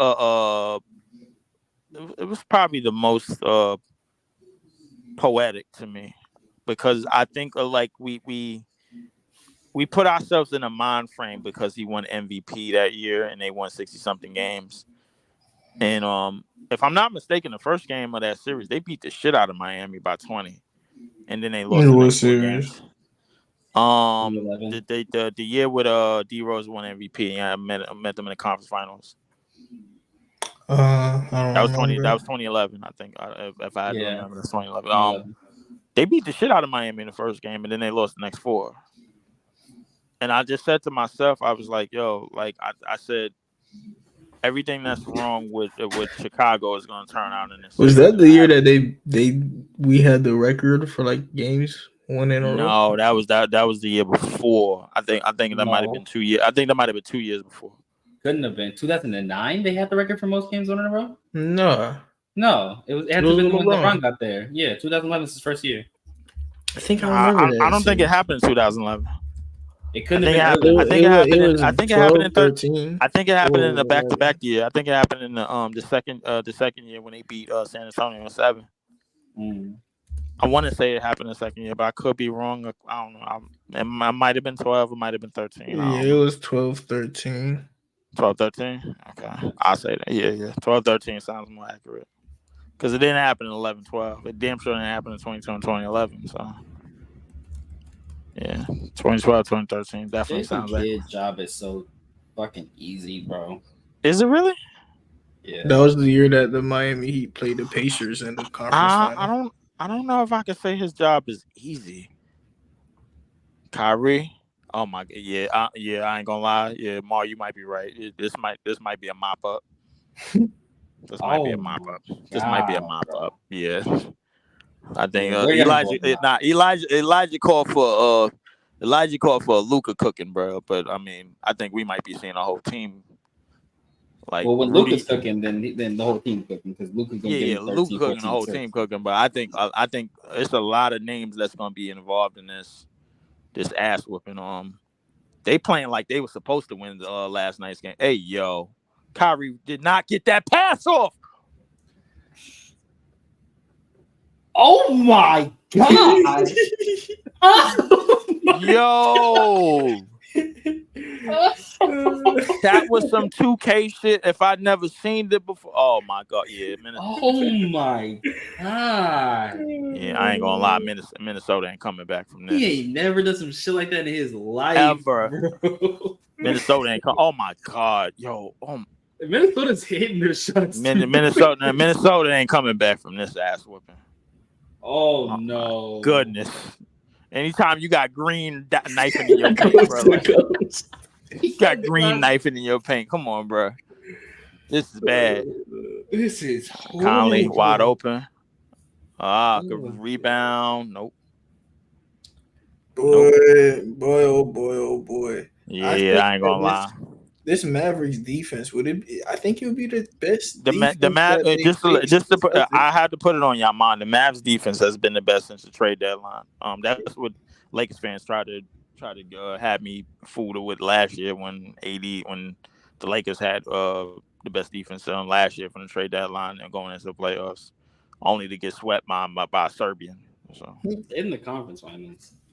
Yeah, in the conference finals. Yeah. Thing is though, like Dallas defense, I think it will be the best defense. Boston has seen. Would it not? Well, it's going to have to be because we know Minnesota ain't going to be the best because they about to. Them niggas is about to. They about to kick the bucket. I ain't gonna lie to you. And I mean team defensive wise, because Elijah, one thing about Kid though, is his defense it's not bad. You know, he does have a pretty easy job. His job is to stand on business. His defense is just to run gap and let Luka and Kyrie cook. But at least he's a aware enough coach to not make it about him, and he lets it be about Luka and Kyrie. You know. I feel like normally when you get a coach though, their job is I think this might be the series where Kyrie get his revenge against Boston. I ain't gonna lie to you. No. Hey, what their job is to be though? Their job is to like bring out the strengths of or bring out the strengths of the team, like make their team better offensively or defensively, whatever your specialty is as a coach, and then also sort of still be able to be good on the other side of the ball. And that nigga don't have to worry about offense. Luka got it. Exactly. That's coach on offense. Yeah, that nigga's got to worry about defense. His job easy as hell. He's not doing what most coaches in the league are having to do, which is play both sides of the ball, even if it's their weakness as a coach. You know how like Bill Belichick was the defensive coordinator and Tom Brady the offensive coordinator? Exactly. Same shit, bro. Luka could control the offense, bro. Him, LeBron. These are the type of guys you just let them control the offense, and you have to be someone who LeBron respects and someone who could motivate him. And if you want to get motivation out of someone, it should be from someone they respect. And Jason Kidd is an NBA champion, Hall of Fame point guard. He sees the game through a similar lens as these boys. Like Jason Kidd, he ain't an absolute bum on offense. He ain't all that either. But they don't have to be nothing on offense. He could have never picked up an offensive playbook in his life. It don't matter, bro. And this team, literally, all you have to do is have the bigs run pick and roll with Luka and Kyrie all game. You know, but the thing is, he's good enough to have a rotation and stuff. His rotation, he doesn't nuke it. You know what I mean? He doesn't mess up. And sometimes a lot of coaches mess up. Like Jason Kidd just doesn't mess up. Yeah, he's good with developing the younger guys and getting the most out of them. I'll say that.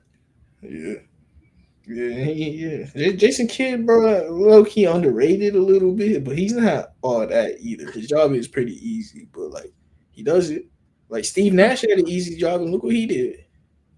Steve Nash did not have an easy fucking job. Nah, he did. Nah, he did have. He also had no continuity the way that Jason Kidd had. Jason Kidd's been this coach for a very long time. Yeah, for sure. Yeah, Steve Nash. Yeah, I agree. Yeah. This Celtics series though is gonna be fun. They got a lot of bodies they could throw at Luka. They got Tatum. They could throw at Luka. Jaylen Brown.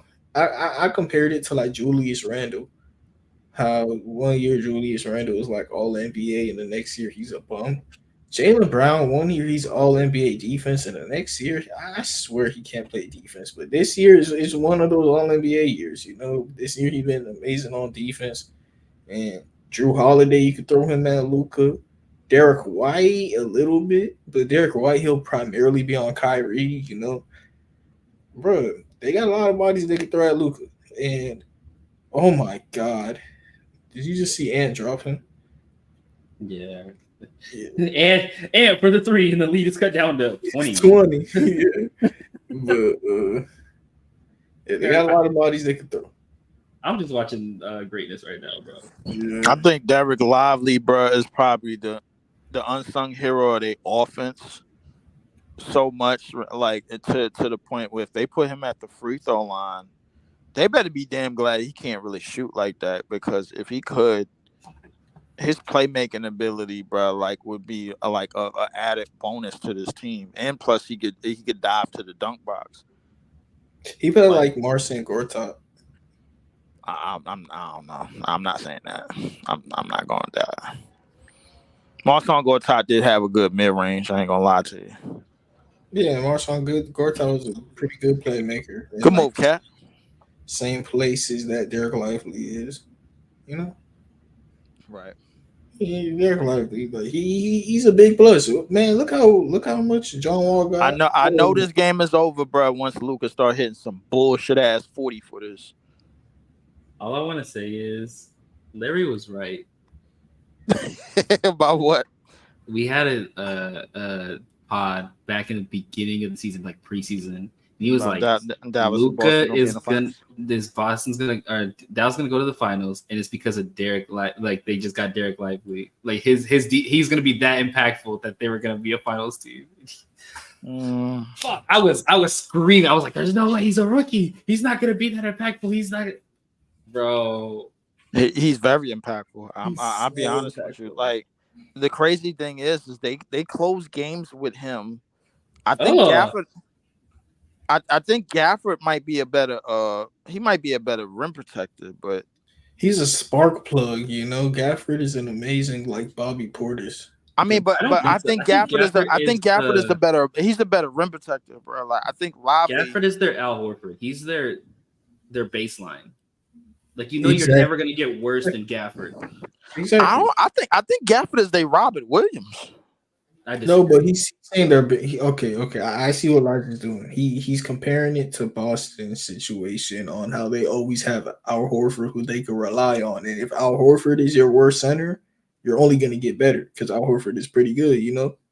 Like if you playing Derek Lively over Daniel Gafford, that means he's playing better than Daniel Gafford, and Daniel Gafford's real good. Is that what you meant, Elijah? Pretty much. Yeah, pretty much. Yeah. I can say that. Dallas is just getting started. Wait, bro. Derek Lively hasn't missed this series? No. Yeah. That doesn't count. That's a free throw. Oh, field goals? Yeah. I like how Cat is just bowing to the basket.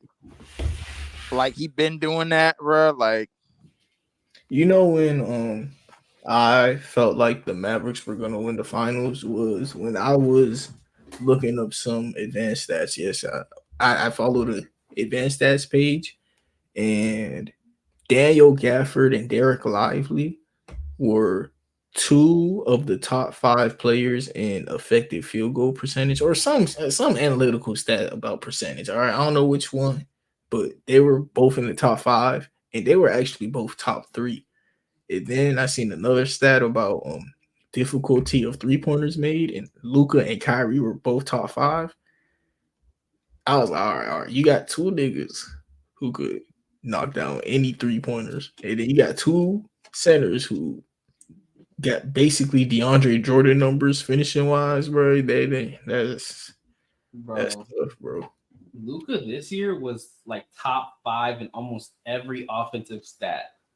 He like finishing, he was up there with like when Joel Embiid was in his MVP like bag, Nikola Jokic, Giannis, Luka, he was up there in terms of his finishing. His 3-point shooting, I think he was up there with Steph. And Steph and who else? I forgot. The rest of them shooters, bro. The rest of them niggas. He was up there. Playmaking wise, he was top 5. I think his post game was also top 5. Yeah. Efficiency, he was top 5. Like, bro, almost any offensive category you look at, Luka this year was like top 5, top 10. Yeah. I got a question, bro. Can Luka get a move past Joker with this championship? I think he's been better than Joker this year. Like before the championship. I don't know if I can say that. I disagree. I don't even think this playoff is good enough because he really only turned up in this latest series consistently. Realistically, maybe. No, I don't. I'm talking about. They not calling shit out here. I'm not gonna lie to you. What'd you say? I'm talking about like throughout the year, like regular season. Hold up, did y'all see Kyrie just shoulder lean a nigga? Luka just had a crazy regular season. I think what Jokic does though, the same thing that I just said for Luka applies to Jokic. He's top 5 almost every offensive category. You're gonna get that. Yeah. You're gonna probably get slightly better defense just because he's a big man, just off the merit of that. You're gonna get better rebounding in terms of offensive rebounds and things like that.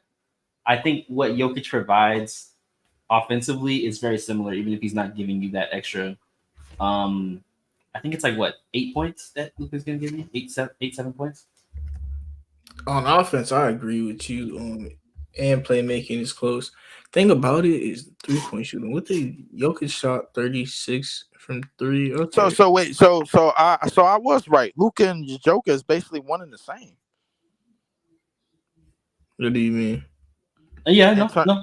In terms of what they provide, if you made Luka 6'11", yeah, he'd be. If you made Luka 6'11", he beat Joker. If you made Joker 6'7", he beat Luka. The thing about it is, I don't know about Joker 6'7" beat Luka, but Luka 6'10", 6'11". If you made Luka slower, he'd be Jokic. But I don't know if you made, because Jokic don't have Jokic can't put the ball on the floor even as a big man. Like he just isn't good at.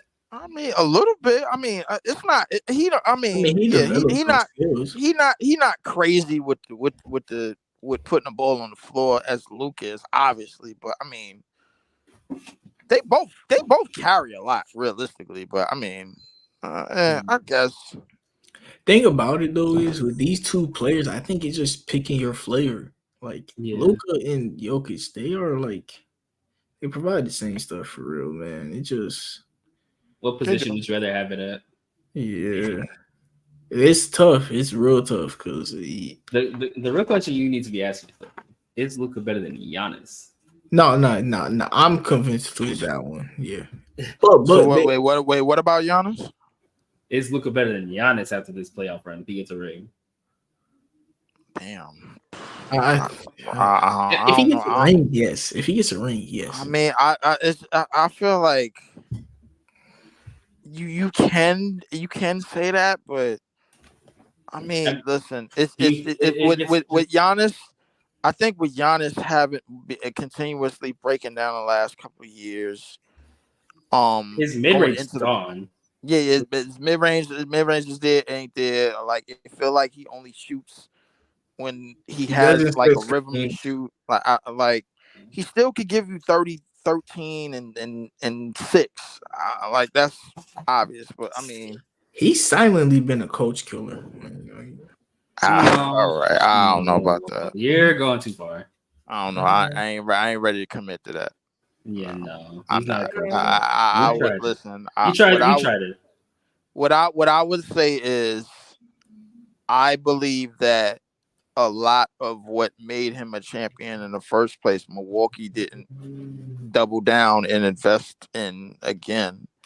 Agreed. If that makes sense. I think the moment where they let PJ Tucker walk. Yeah. I thought that was the beginning of the end, because a lot of what they did was turn Giannis into the Roma, which I think he kind of always been. That's where he's been at his best defensively. When they turned him into the roamer, that's when he was able to do a lot of different things and play in the dunk. And then when they gave him Drew Holiday, he was able to play in the dunk box and play in catch and go situations a lot. So I don't know, man. I think Giannis' game is one of those games that's like such an anomaly, to the point where it's like, okay, yo, we know what we need to do. We need to gear up to stop him. I think just the plight of the NBA front courts that you're seeing is kind of geared to stopping guys like him, Joker, Zion. I'm not gonna lie, Kyrie Irving showed the hell out of slow mo. Damn, he's slow. You seen that shit, bro? Yeah. Crash that mo. I'm like, slow mo. If you don't get your big ass up, bro. Think about it though. Yeah, you know he wasn't running that fast, so I know it ain't hurt. Exactly. Yeah, I think I'd still probably keep Giannis ahead of him, but I would hear the Jokic Luka debates now. I'd hear it. I hear it, but I feel like it's to me it's hard. It's hard for Luka to really crack the top two without winning. Yeah, the thing is like we're talking about a hypothetical where he has the ring though. Yeah, but if he does win, I think him, Joker, and Luka are on the same path trajectory wise for their careers. Mm-hmm. They now all three of y'all are made men. Y'all have won with y'all respected teams. Good rebound, Luka. Y'all have won with y'all respected teams. Y'all did what y'all needed to do. Y'all been the head honchos. Y'all been the number one undisputably. Y'all put up the numbers in the regular season. Continuous cases of being in the MVP conversation. I think obviously Joker and Giannis a whole lot more than Luka has, but with them being in top three conversations for so many years, obviously Joker capping off with 3 MVPs. Giannis with 2. Luka doesn't have one yet, but I think if Luka does win his title, bro, he'll probably start racking up MVPs all after this. Who knows? Yeah, bro. This NBA Finals is gonna validate somebody in the MVP conversation now, because in the unfortunate, it's only going to validate one person, and that's Luka. I think Boston is Boston. Depending how Tatum plays, I think we're gonna see but Tatum the thing play is, well I don't really see. I see this. I see Boston playing more of a team game to win it. I don't see Tatum being the head honcho. I would say go look back at that elimination game for the Pacers Celtics, and that's what you're gonna be getting from him. Tatum could drop 27 and win Finals MVP. All that matters is if you win the Finals MVP. People don't remember stuff besides how many 30+ point Finals MVPs do we even have? Like realistically, I saw Giannis did it against the Suns. I know Shaq did it. Shaq. I'm gonna just guess LeBron. D Wade, Jordan did a bunch of times. Yeah, I'm just guess LeBron. LeBron. I don't think he did. I think LeBron did it in Finals. Yeah. I think LeBron did it in 2012, in 2013, and 2016 for sure. Bro, LeBron did it in like 18, right? So you're comparing. So we all know Jason Tatum's not a top 10 player. No. We talking. If we just talking about. Hold on. If we just talking about the wins, Curry did it in 22. Average 30 as a Finals MVP. Yeah. Okay. Average 30. Curry another top 10 caliber player. Yeah. Curry did it in 22. Shaq did it, of course, in 2000. Yeah. I want to say Kobe did it in 09. I'm not 100% sure. Kobe did it. I think Kobe did it in 09. Kobe, I think Jordan did it a bunch of times. Unbelievable. Yeah, Jordan averaged like. Jordan did a shitload. I think Jordan averaged 45 at I was gonna say that too. Obviously, Wilt did it. Obviously, Wilt did it. Can we just guess Kareem did it or no? Kareem definitely did it. Did it at least once. I don't know, bro. Let me go. Kareem did it at least once, bro. 71, bro. Come on, bro. With Milwaukee. No, he didn't. 71, he averaged 26. No, he did not. Oh, he did in 80. He did in 80. Did in 80. Okay. I was wrong about that. Okay, so he did in 80. D Wade did it in 06. Yeah. How much did Dirk average against the Heat? I think he averaged like 27. Yeah, I was thinking about 27, 28. KD did it back-to-back years. Shit, you might be right. KD did it back-to-back years, I think. Yeah. And Steph did it in 22. I think Kawhi did not do it. He averaged 28. I think he averaged. No, KD did not do it. KD averaged 29, 28. Okay, I was wrong about that.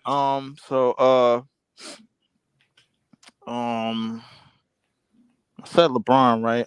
We said Giannis. Steph never did it either. Steph never did it. Steph did it in 22. What you doing? Steph in 20. I'm looking. Did they? Oh, are you talking about just the finals? I forgot. Yeah, just the finals. You talking about a finals run? I was looking at the playoffs. Yeah, just in general. Okay. Oh, Joker did it last year. If you're talking about a run,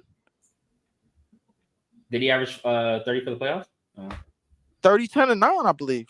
30, something. Curry like didn't average 30. Not in 2017. Did he do it? If we're talking about a playoff, if we're talking about a playoff run, he got fouled. Did Curry average 20 or 30 in Lively? Oh shit! Lively down. Down again. Come on, get up. Come on. Oh, yeah. Curry did it in 22. Okay. Oh, he got hit in the back of the head again. Another concussion. Oh, it's over. It's over. Damn, they about to drop a 20-point lead. Yes, yeah, I believe they are. Damn. I don't. I think Gafford's going to be good enough to keep you above water. Yeah, come on, if you saw Dallas Mavericks line -20, come on, man. Yeah, no, I don't. Go bet on it. If you think the Timberwolves right now, I'd put so much money on it. Go put on it. Yeah, much money. Go put on if you're right. If you were that confident. Exactly. Go put something on that. I just got paid and I had to pay some other shit. So I ain't been able to gamble that crazy this year, but I will be next year. Hey, all I say is Tatum in that Indiana series averaged 30. Tatum in the Indiana series averaged 30. Yes, he averaged 30. And 4. I mean, come on, that's not moving me, bro. Like, what do you? I mean, what does he have to do for you then? Because Kevin Durant did it in 5. So I mean, averaging 30 against a bottom feeding a near one of the worst defenses in the playoffs. That's not moving me, bro. Who is going to be guarding Jason Tatum on the Mavs? On Dallas, probably PJ or Jones Jr. You think those guys are going to be good enough defenders to stop him from averaging 30?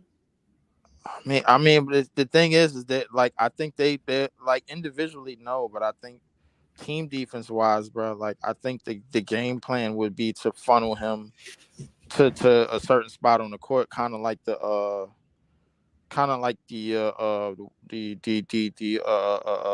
Wolves.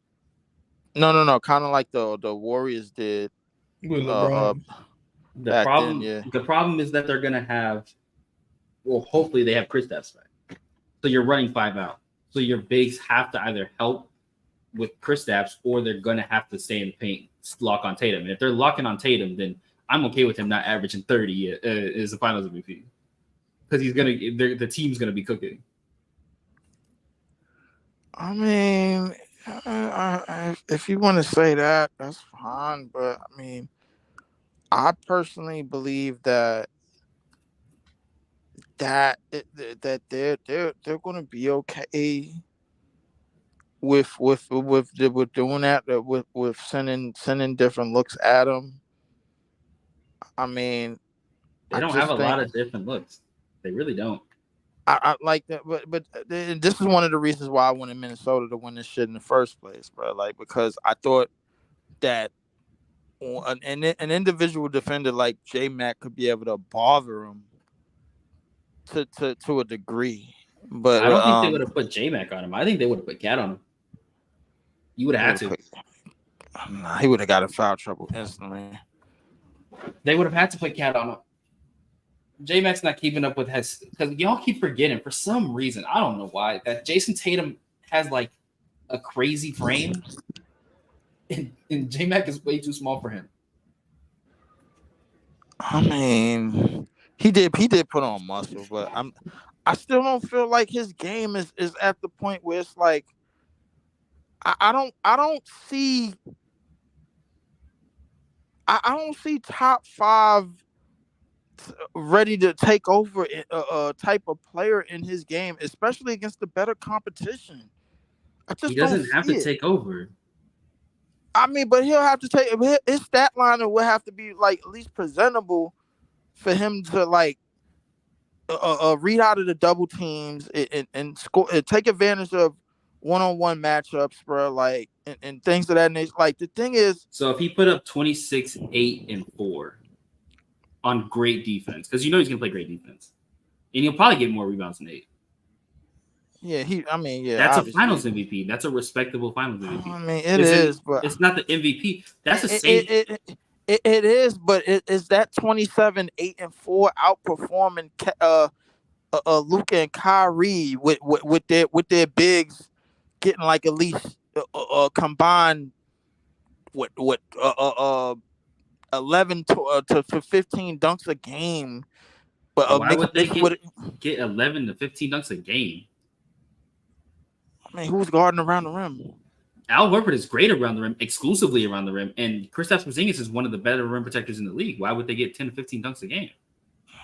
I mean, they just know how to manipulate the pick and. They and just also know how to Jason manipulate. Tatum's a really good interior defender as well, who has the size to like stick with them. I think Jason Tatum is a bag of domino sugar, bro. Like I think on defense. Not even on not. It's not even to me. Not on defense, but realistically, overall as a player, I think he overrated. I really do, bro. I just don't. Really, I think he's gotten better though recently. That very recently. I really think he overrated, bro. Like I think he's in the same level as a Devin Booker, and I think if you put Devin Booker on a team where he's surrounded by nothing but people that cover his weaknesses and accentuate his strengths, he could win a championship. And you know what? That's a solid comparison because for the last couple of years, I thought Devin Booker was better than him, bro. Like, turns out that was some bullshit. What I will say about like the thing about Jason Tatum, he one of those people, bro. Like, first off, I don't see him going off for big games unless his 3-point shot is on. If his 3-point shot ain't on and he ain't taking a bunch of them, like, to me, I don't think he's getting I don't think he's going off for a big game, bro. It's been on. He hasn't shot sub 35 all season. But look at the goddamn defense that he's playing against. Come on, like we got like. But no, because you're saying it wrong. Because you're not thinking about it like this. The matchup that he just had was good defenders. It was Pascal. I believe it was Pascal that was his matchup. That's a good defender on him. That's a good matchup for him. That's better than fucking PJ Washington. I promise you that. And it's better than fucking Derrick Jones Jr. And he averaged 30 in that series. I don't know if it's better than them, bro. I really don't. If you don't think Pascal Siakam has better defense than Derrick Jones Jr., you don't watch basketball. This year, every year. There's never been a year in which Derrick Jones Jr. was a better defender than Pascal. Never. I don't think there ever will be. ever. There's never a year. Listen, and I think, and you know what, and that may be true, but listen, I think I don't know, bro. They may guard certain players differently, and as well as the other. That don't make him an absolute better defender as a whole. But I mean, we're talking about his matchup, and on his matchup of a good defender, he's dropping 30. Look. Derrick Jones Jr. is also 3 inches shorter than Tatum. Look, first off, 3 inches shorter than Tatum. Nah, Derrick Jones Jr. about 6'7". No, he's not. He's about 6'6", 6'7" at the moment. He's a small power forward. He's 6'6", 6'7". He's 6'6", 6'7", and Jason Tatum's 6'10". I've seen them play next to each other, and he looks way smaller than him. Jason Tatum just put on muscle, bro. Like, he looks shorter than him. Bro, look. I want y'all to remember this when y'all watching the finals next week. When Luka and Tatum stand next to each other. All right, nigga. Somebody's lying, bro. I think both of them niggas 6'9". I think Luka's like 6'9", 6'10". Yeah, he's tall, bro. He wanted to play point guard. Yeah, so like he did what Kevin Durant did and like put it down a little bit. Yeah. I'm not gonna lie. This shit look a lot like that Suns game where they got busted up by like 30. Yeah, I'm about to change the title. Deja vu, bro. Hold on. Like why did Minnesota waste our time by winning? I'm looking at them standing right next to each other. They do look like the same height. They both look like 6'8", 6'9". Yeah. Yeah. Them boys is big. Yeah, it sounds like we wrapping this episode up. Anything else y'all boys want to talk about? I can't even get Finals MVP, and I can't even think about it because I want to stay as far away from WNBA talk as possible because for 2 reasons. One, I believe I lose a lot of discipline, especially this year when I'm watching WNBA basketball. Number 2, I don't want to fall for the WNBA thirst trap that's going on. What? Whoa! What? Y'all not seeing it right now, but it's a definite WNBA thirst trap that's going on, bro. Like it's Thirst a lot trap? of. Yes, it is. It's a big time WNBA. I'd rather talk about John Morant than the WNBA. Yeah. Let's do that. Yeah. So yeah. John Morant. Hey, hold on. I was talking earlier about how the Pacers are gonna have a lot of teams in the Eastern Conference that's gonna be competing next year, so they're gonna have to get better. The Grizzlies, they're gonna be one of those teams in the Western Conference. I think next year they're gonna be in the playoffs, bro. It depends on how they regroup their roster. They did lose some key guys to one of their most competitive teams in years. I disagree. They lost Dylan to Houston. They lost Steven Adams, I think, to Houston as well. So I think they need. Big, bro. I think they were key to what they were doing at the time. Like you know what I'm saying. Like I think in terms of the way to what did I say better? The West got better. Yeah, you could. Yeah, the West definitely got better. I mean, OKC and Minnesota rose from the ashes. Pelicans also there now.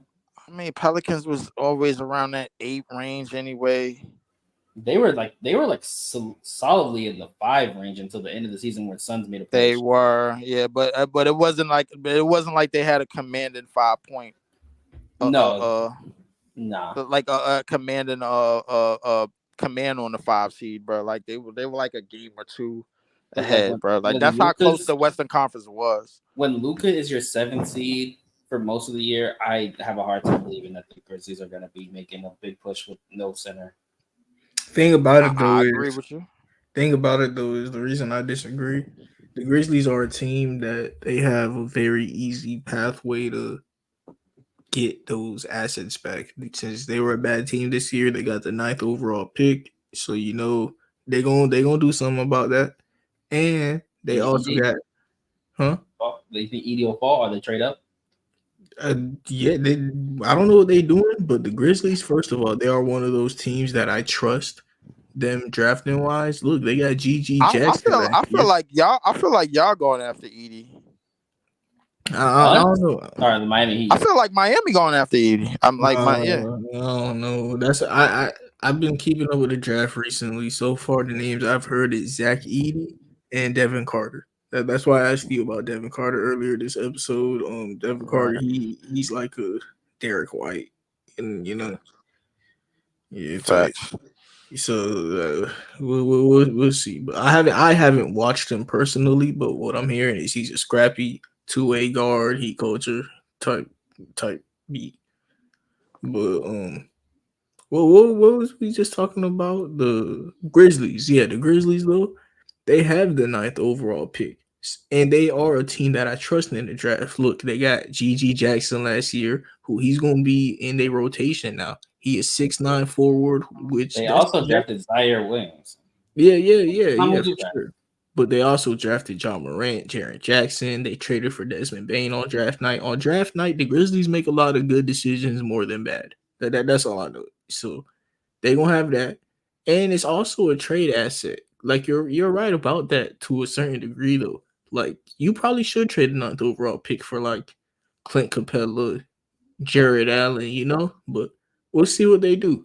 And another thing is they also got their future picks, and we seen that they've been trying to get Mikal Bridges for those future picks. I understand it may not be Mikal, but you see they willing to do it, so they're gonna get somebody with pick 9, and they're willing to trade their future picks. And they got cap space. They got Marcus Smart, who they could package with some picks, or they could just roll the season with Marcus Smart at small forward. I hope they go get Andrew Wiggins. That wouldn't be bad. They have the cap space to hold them. I think they have the cap space to hold them. And then they can go get a big like Jared Allen, and then they just have a really nice lineup looking out there, man. What do you think about this being a landing spot for Karl Anthony Towns? No, I don't like it. Why not? They got him to rebound next to Jaren, and Jaren to play defense next to him. And Jaren is a roamer. He's not an anchor. Exactly, and you put Cat in the paint. Cat is not an anchor. Cat, he's not even anything close to an anchor. He ain't a roamer. He's been a better roamer than he's been an anchor, and it's not even close. Yeah, but if he can't play in the paint with Jaren Jackson helping him, then no one can help him, you know? Yeah, because he's a roamer. If he can't, bro, he's just gonna be there to rebound, bro. Defense. That's an expensive ass rebounder, bro. And that's why we trying to trade him out of Minnesota. I was just trying to see if the Memphis Grizzlies would have liked that call, but you seem like you want to block me for. Hell no. Hell no. If anyone needs to go get him, you go get him. Nah, we get him. You'd have one of the best rebounding teams. You have your anchor and Bam who can play that position. You have a floor spacer next to him as well that can like. It's floor space like a motherfucker. You have your that nigga is 36 years old, 35 years old. If he can't say we're professionals, we're good, that's bro.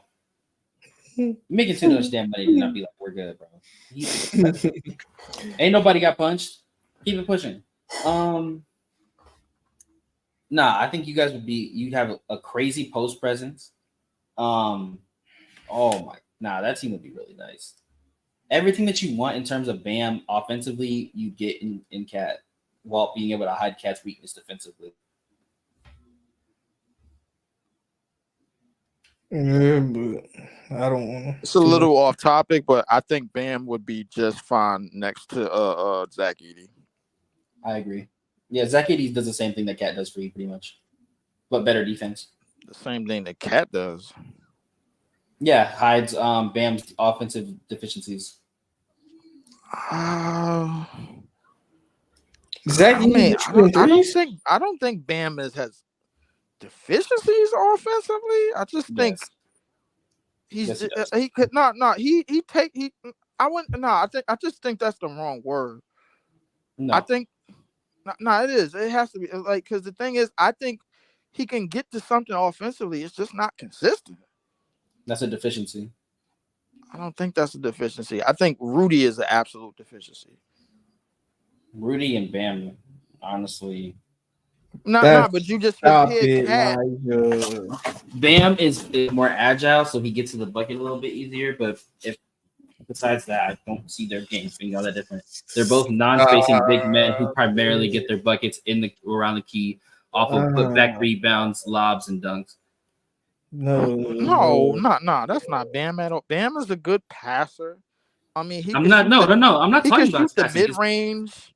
No, he can't. He's a fake fucking mid-range shooter. If you can only shoot the mid-range at the free throw line, you're not a mid-range shooter. That's not. What do you mean? That is a mid-range shooter. No, it's not. If you can only shoot near the free throw line, that's not a mid-range shooter.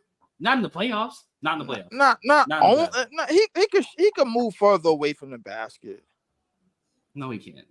Yes, he can. No, the fuck he can't. Yes, he can. No, he just can't do it. He just can't do it consistently, but he can do it. Okay, Vucevic can do it consistently, but he can't do it. But saying he can't do it, that means can't do it at all. That's not what I said. I said when I consider you a mid-range spacer, then I need you to be able to do that consistently. He's not that. That's not what he is. But I don't think that's his game. When I call you an offensive player, that means you're doing it consistently. That's not what he is. But I don't think that's his game. When I say you have offensive deficiencies, that means when I'm telling you to do something consistently, this is your go-to consistently. He doesn't have that. But I don't think he's being told to do that consistently, though. If he's not, at least not now. If he's not, then Spo is a much worse coach than I imagined him to be. No, way worse. If you're telling me that you're relying. Because you didn't have Jimmy Butler. No. I just think the areas that you want him to be efficient at is occupied by Jimmy. Jimmy wasn't there. No, Jimmy wasn't there. But I think, but the way that they usually run their offense, those spots are occupied by Jimmy. No, the problem is even when he has the ball as the hub, he cannot move from that spot. He can't. He can't put the ball on the floor consistently. He can't post up against other bigs consistently.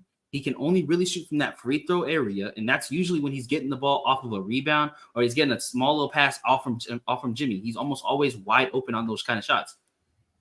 He's not a mid-range spacer. He can occasionally shoot the mid-range. Yes, he's not a mid-range spacer. Mid-range spacer? No, I wouldn't say he's a mid-range spacer at all. No, I'm like if I would say he's an inside the arc finisher. I would give him that. Agreed. I mean, that's good for like a 80-something mid-range. No.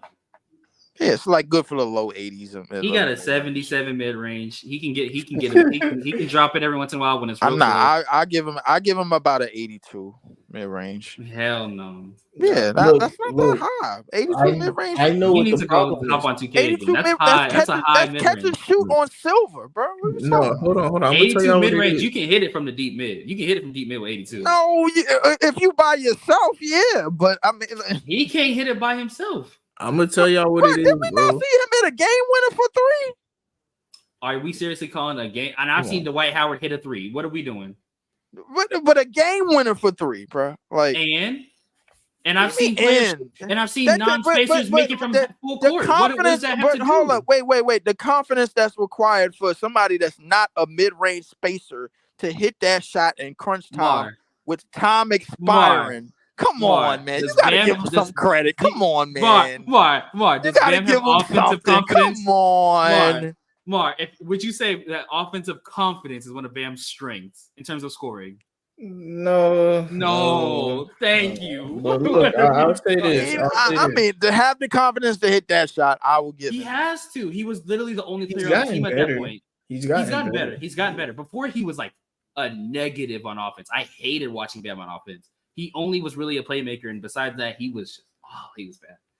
Now he's serviceable, but I think Zach Edey and what he would provide for you guys would make you such a better interior force because you have the height, you have the post presence, you have a guy that can be a mid-range spacer that Bam can't be. I'll say this. I'll give you that. I disagree with the Bam stuff, but and they can play high low together, bro, because they both could hit from exactly from the free throw line. It's true. And I'm pretty sure Jimmy's getting moved. But yeah, I don't know about it. But there's some truths and lies about what y'all saying. Bam's mid range is at 86 in the regular season. In the playoffs, that shit dropped to like a 74, bro. Like, I ain't gonna lie, it definitely. Because in the regular finals, season, that shit dropped to like a 71, nigga. I ain't even lying. Bro, drop in the all regular season, and in the playoffs, I'll be like, damn. Hey, all I'm gonna say is Karl Anthony Towns, who we know can space from the mid range, has an 85 mid range. So and in the playoffs, it drops to what? 80. Nah, that should drop further than that. Come on now. Y'all are hating on it. Drop further than that. Stop. Everybody know he's either spotting up for that bullshit ass tippy toe 3 or going to the back or making a pump fake line drive to the basket and with the right hand. So just because he's not shooting them means he's worse? We hold up. We're talking about Cat in the mid range. Yeah. In the playoffs. So that is come on now. Come on. His shit drops. That's what I'm asking you. I'm asking you, is it worse because he's not shooting them, or is it worse because he's not hitting them? Both. Okay. If you say so, I disagree, but it's fine. No, Cat. He's one of those. He becomes scared. You know, some people are just scared, and it's understandable. I mean, bro, but like other than this postseason, Cat playoff history, bro. Like, Cat from 10 to 16 shoots 40%, and then from the in the playoffs. I'm sorry. Oh, I'm sorry. In the playoffs, he shoots. Come on, add it up. He's not shooting them at all. Thank you. No. He's shooting 50% from 16 to 3 and 37.5 from 10 to 16. Wait, huh? Deep mid ranges, he's hitting them, but those elbow middies, those are basically threes, bro. I need volume. 16 volume, he's not really taking them that often. Exactly. Let me see how much he's taking them he's taking them a lot more. No, he's about the same. Oh my goodness, that game that Cat had. Oh no, never mind. Yeah, I thought that game he had the other day boosted his playoff 3%. Crazy. he's actually taken this playoffs. He's taken a little bit more from the mid range than he did in the regular season in that 10-16. But he's not hitting them as consistently. So you're right there. That recent game boosted Cat shit up. That I'm happy for him actually, bro. Because if that shit would have stayed at 33, I would have been talking hot craziness, bro. But in the closeout game when they're down 0-3 in the second half, Cat goes crazy and goes like 6 for 8 for 3. 38% from 3. No. Yeah, no, I'm just saying because a couple days ago I checked, it was 33. So like that game he played brought it up to like 38. It's because his in that Denver series he didn't shoot well. No, he didn't shoot well. Yeah, in the Maverick series he shot 16, 22, 20, 0, and then he shot 80%. But in all the series before that, it was 50, 25, 60, 67, 50, 60, 80, 25, 40. Cat's been better than prior playoffs. I'll say that. He ain't been on his absolute bullshit. But he's not a number one. He's not a number two. We'll see what he is. I think he's an offensive number 2. I think it's very clearly offensive. Is he at least a number 4? Yeah, I think he's. You ain't say that with no confidence, bro. I think it's more similar to what Klay and Draymond were for the Warriors, where you had your defensive top guy, and then you had Klay being the second option offensively in 2015, at least. And that's what Cat is. Cat is your second option offensively, while Rudy's your defensive top guy. He's they're both like in between guys. Yeah, for sure. But any given night, one of them is the third option. Yeah, for sure. But like, I need somebody who's consistently going to go bar for bar at the end of games alongside Anthony Edwards. I understand they don't have to be better than Anthony Edwards, but I need someone who could create their own shots. Karl Anthony Towns, he just been a play finisher. He's literally not. You know what, bro? Like, I ain't gonna lie to you. I think, listen, if we get a pick in this draft somehow, some way, without giving up Mikal, I think we should go after Zach Edey. If y'all do that, y'all traded Claxton and like Cam Thomas. No, we're not doing that. We're trading just DFS. You're not getting pick 8 for DFS. Not pick 8. No, not a lottery pick. No, we not get a lottery pick. We get Zach Edey's falling in the lottery. So. Zach Edey ain't falling. Nah, Zach Edey ain't falling in the lottery. He dropped. I don't know where Zach Edey's going, bro. I've been keeping up. Some people think he's a top 5 pick. Other people got him at 20. Why did this series go 5 games? He's gonna go 14. Because Cat dropped 20 in the second half when the Mavericks were up 20. He went crazy in garbage time. That's why he went 5 games. Goddamn Minnesota. It was one of them annoying ass high level defensive teams that's inadequate offensively, bro. And like, come on, bro. This is crazy, bro. That was my problem with them going into the playoffs. But I'll still say I was wrong about coaching. He wasn't as bad as I thought. So, like, no, I don't think the coaching was bad at all. I thought, like, offensively, Mavs are shooting 36% from the field right now. Cat. You think it's all Cat? I think Cat is shooting 36% from the field. No, the whole team is. Oh, well, yeah, that ain't going. that ain't going. This nigga's hating on Cat. I was like, damn. That's yeah, you know what? F that, man. That's Cat fault. Hey, Cat, you the reason we shoot 30%. You the whole reason. Yeah, you and you alone. Yeah, bum. Y'all think he played his last game as a Wolf? No, I think they run it back. I don't think there's really, like, with his contract, I don't think that, like, the market for him right now is super crazy. I personally believe it might. This is crazy. They should run it back. Why would they not? Because they're Minnesota. That's why they don't run it back. But, like, hear me out. You beat the championship guys. You beat the Nuggets. You beat them in 7 games. You beat the Suns. They challenged them last year, bro. You beat the Suns decisively. The only team you lost against is the Mavericks, right? How often are you going to be matching up against the Mavericks specifically? Like they'd have to make the conference finals again. You know what? Everything that you're saying is the same reason why Phoenix basically eventually broke it up. It's one thing to lose to Dallas, but 36% and down almost 40. That's what got their star. This is their star player's first real time year, though. Yeah, no, nobody want to hear that. This is. I keep wanting to say that y'all don't know. This is a young team in terms of their star power. It's young. Nobody cares. This team needs time to like gel. What happened? Y'all love this player stay with the same franchise 20 years. And then when we get a team, it's like they just need a little more chemistry. Man, I never said that. I only use that as a narrative, bro. Like, come on, this is crazy, bro. The thing about it though is it's not about that. It's about money. Like it's about money. Cat is on a big deal. Yeah. Jaden McDaniels is on a big deal. Mm-hmm. Anthony Edwards is on a big deal. Mm-hmm. Rudy Gobert is on a big deal. Mm-hmm. Mike Conley just signed for a big deal. Like they are getting new owners, I believe. So if they do get that, no. They are getting a new owner. The new owner. I think Alex Rodriguez is about to become a majority. Yeah. So I don't know if the new owners are going to be willing to just dip into the luxury tax.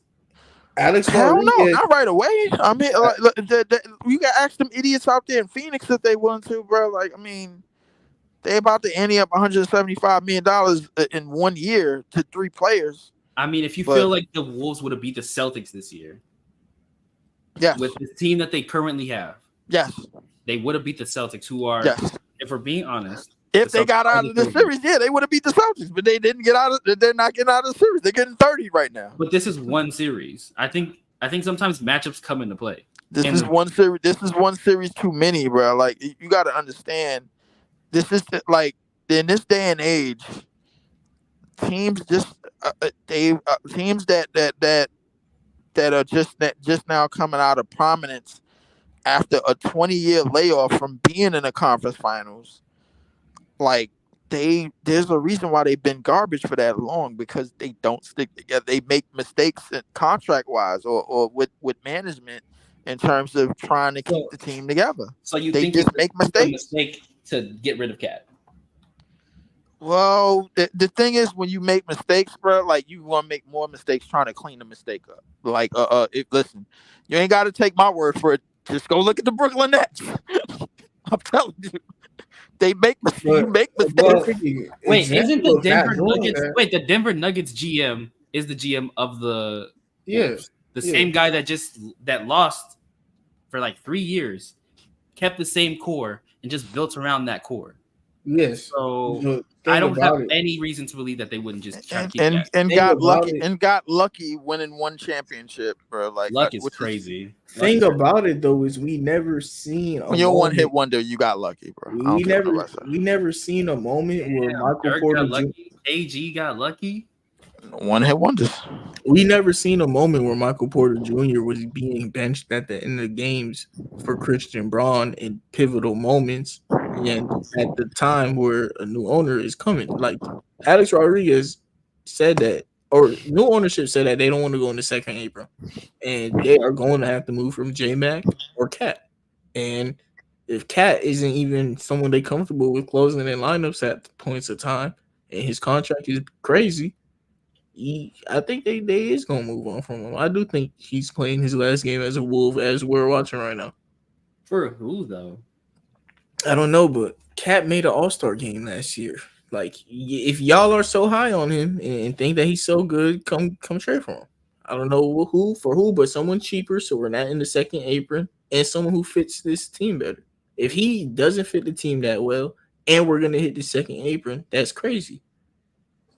Who do you like? Because they're going to need another scorer. Because if they don't get another 20-point per game scorer, who's scoring on this team?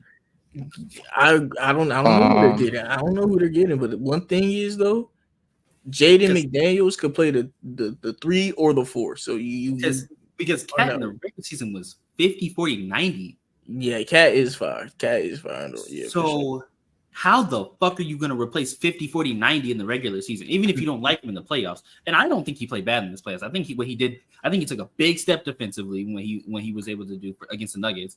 And I think what he did offensively was okay. So there's ways you could get.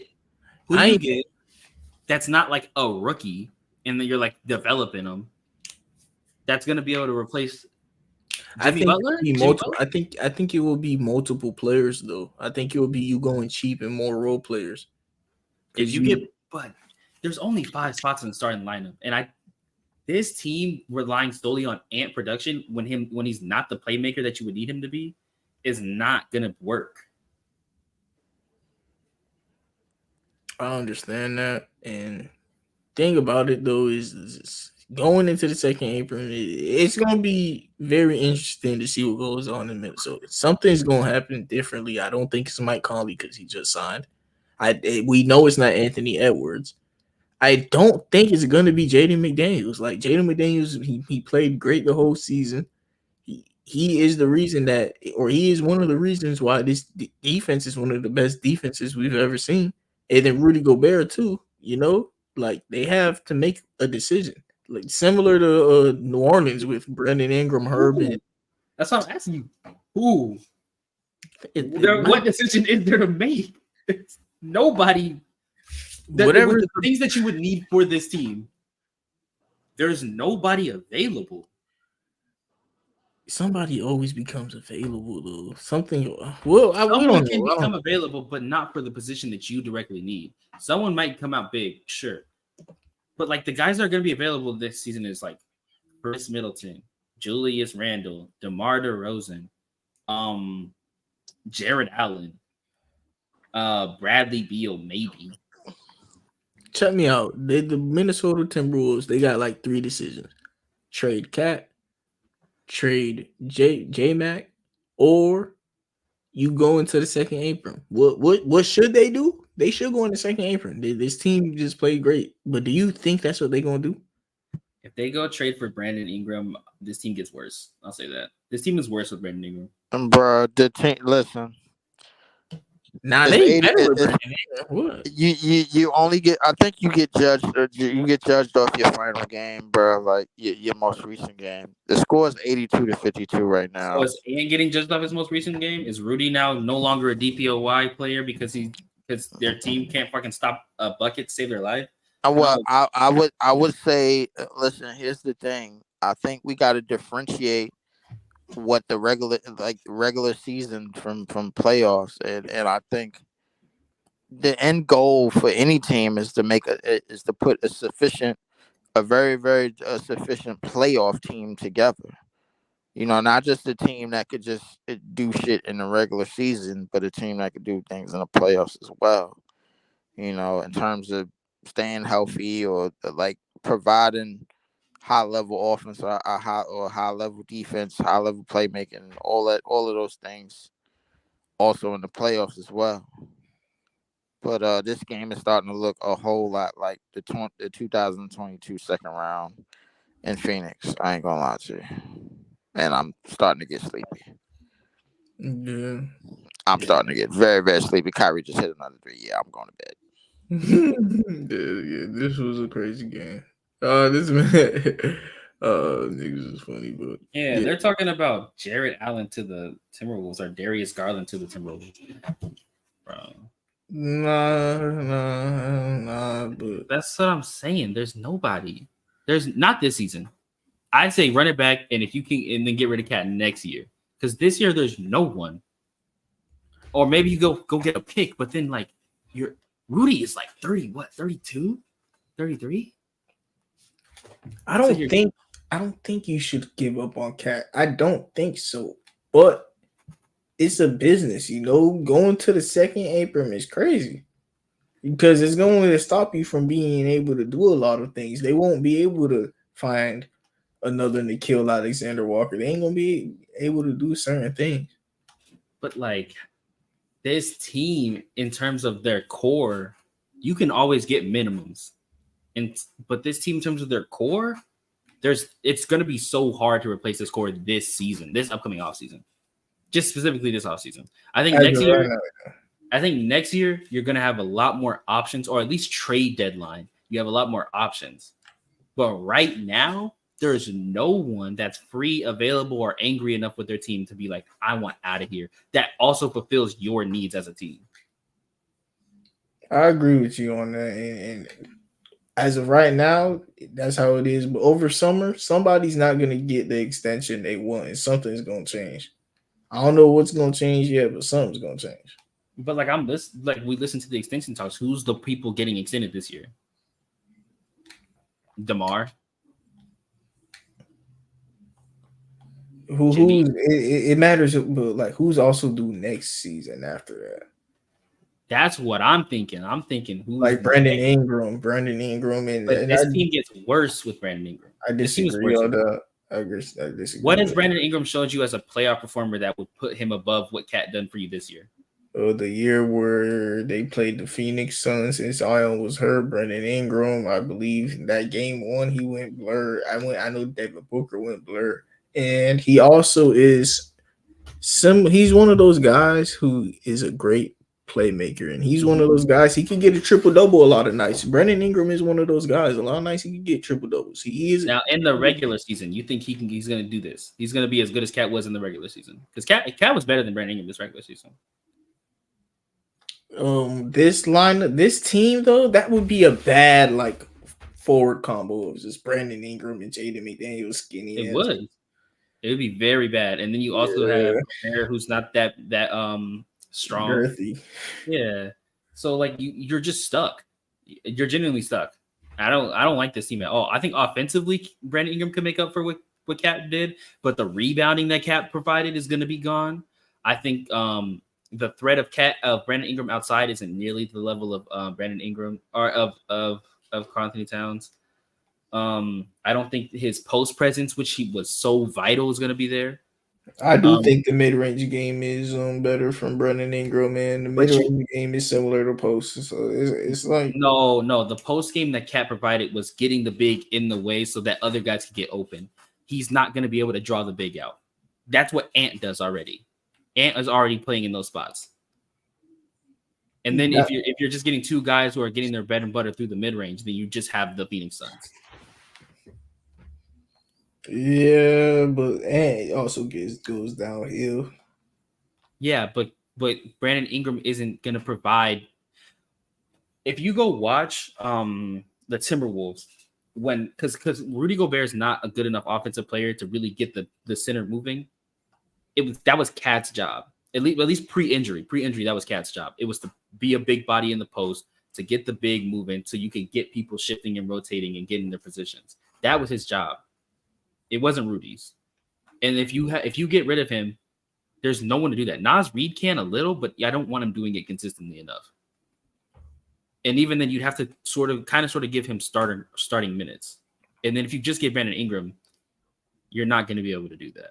Yeah. The Timberwolves, I don't know what they should do in the offseason, bro. They what they should do actually is bring back Cat, but is that what they are going to do? I don't know. That's why they sold the team. It's going to be a tough decision to make. Yeah. Well, I'm about to get out of here, but this was a good pod. Yeah. All right, man. Be safe, everybody. Thank you for listening. Make sure you tune in to the full episode if you're still listening, and have a nice day and God bless.